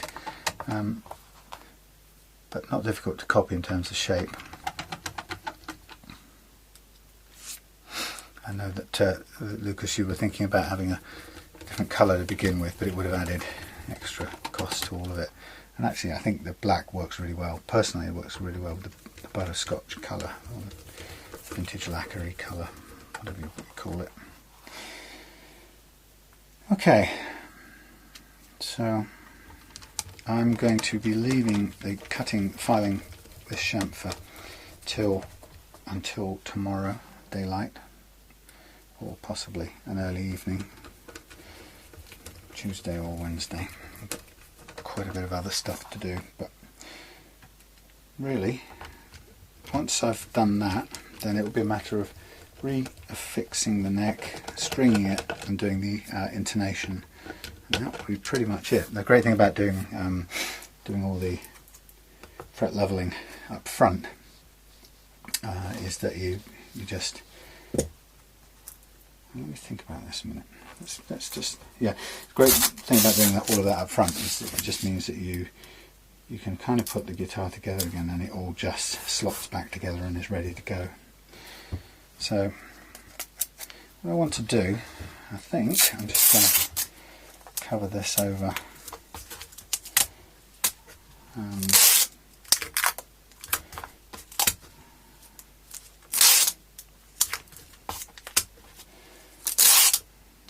because I'm going to be handling it a lot, I think I just want to give it a sort of layer to just soak up any tiny scuffs or scratches that you might get in moving it around. It feels really important to do that, since the rest of this is such a lovely finish.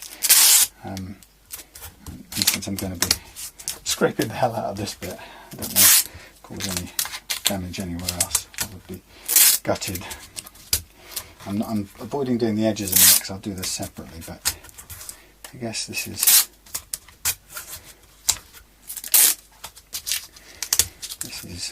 a start point, and then I will cover all of the rest of that. Again, you know, £2 for a roll of tape or something like that. It's worth getting this right to keep it all. It would be there are. I suppose there are ways you could do this with a cloth or something you could I don't know, a condom for the guitar or something, cover it all up, but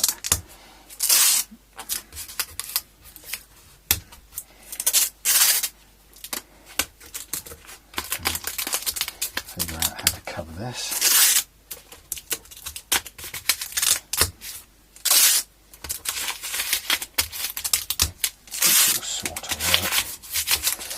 Anyway, good fun.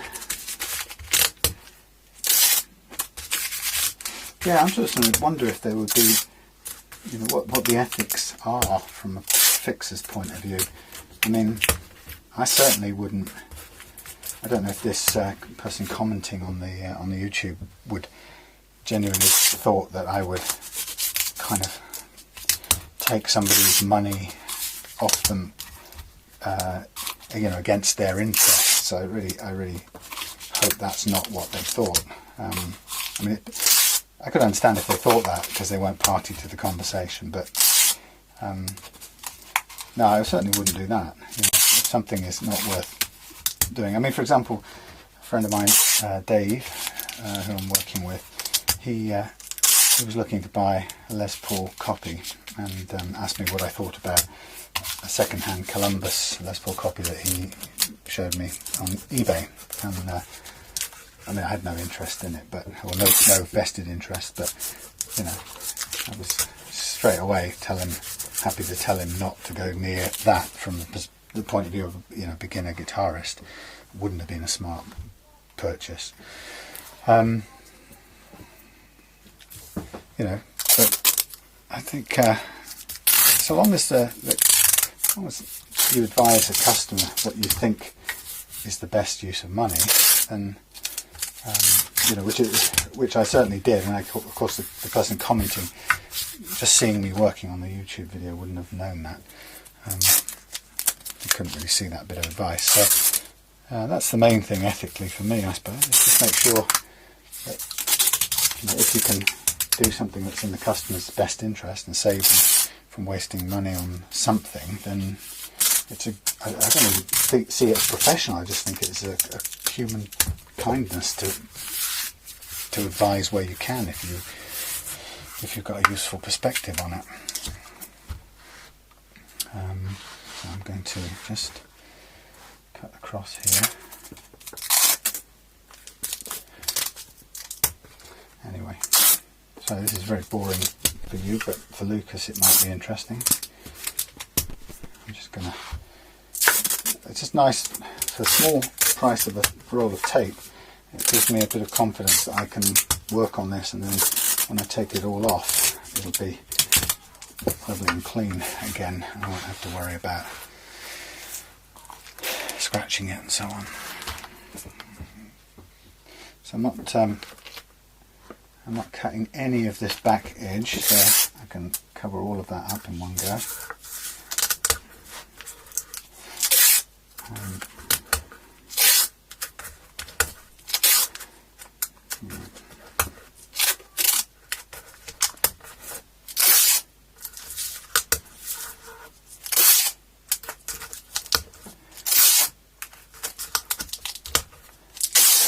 Anyway, I should stop this now. You get the idea.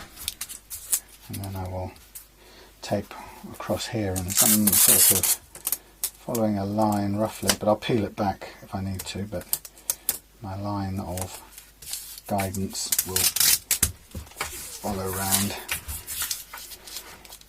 I'll draw on it at some point when I've compared it to the Telecaster, the Stratocaster. I thought that might be the place to start with the comparison. Or even another way, I might just continue to tape over here, and then I can then draw the actual line onto the tape, and then kind of cut until I hit the edge of the tape. That's probably the best way. Anyway, so listen, I'll save you the misery, and I shall see you. I think when that bit's done, I don't think there's any point in kind of boring you with me humming and hawing when it comes to cutting the chamfer. I'll do it off camera so that my fiendish crime against beautiful John Hornby Skew's lacquer will not be seen on camera, no matter how much Lucas says he's going to absolve me of the guilt of it. I can't have that. I can't be seen to be doing that on camera. That would just be unforgivable. Okay, would you forgive me for not doing it? Thank you. Right. Anyway, I must say it's a very odd thought that my stepdaughter and her husband have watched any of these videos. Good luck to you. Surely. I mean, as a guitarist, a guitarist would be interested, but somebody who isn't a guitarist, it must be quite a task. So well done, sort of. Okay, right, I'm getting there. Anyway, right, I'll see you for the next bit, which is the reassembly and restringing and intonation. Okay, see you then.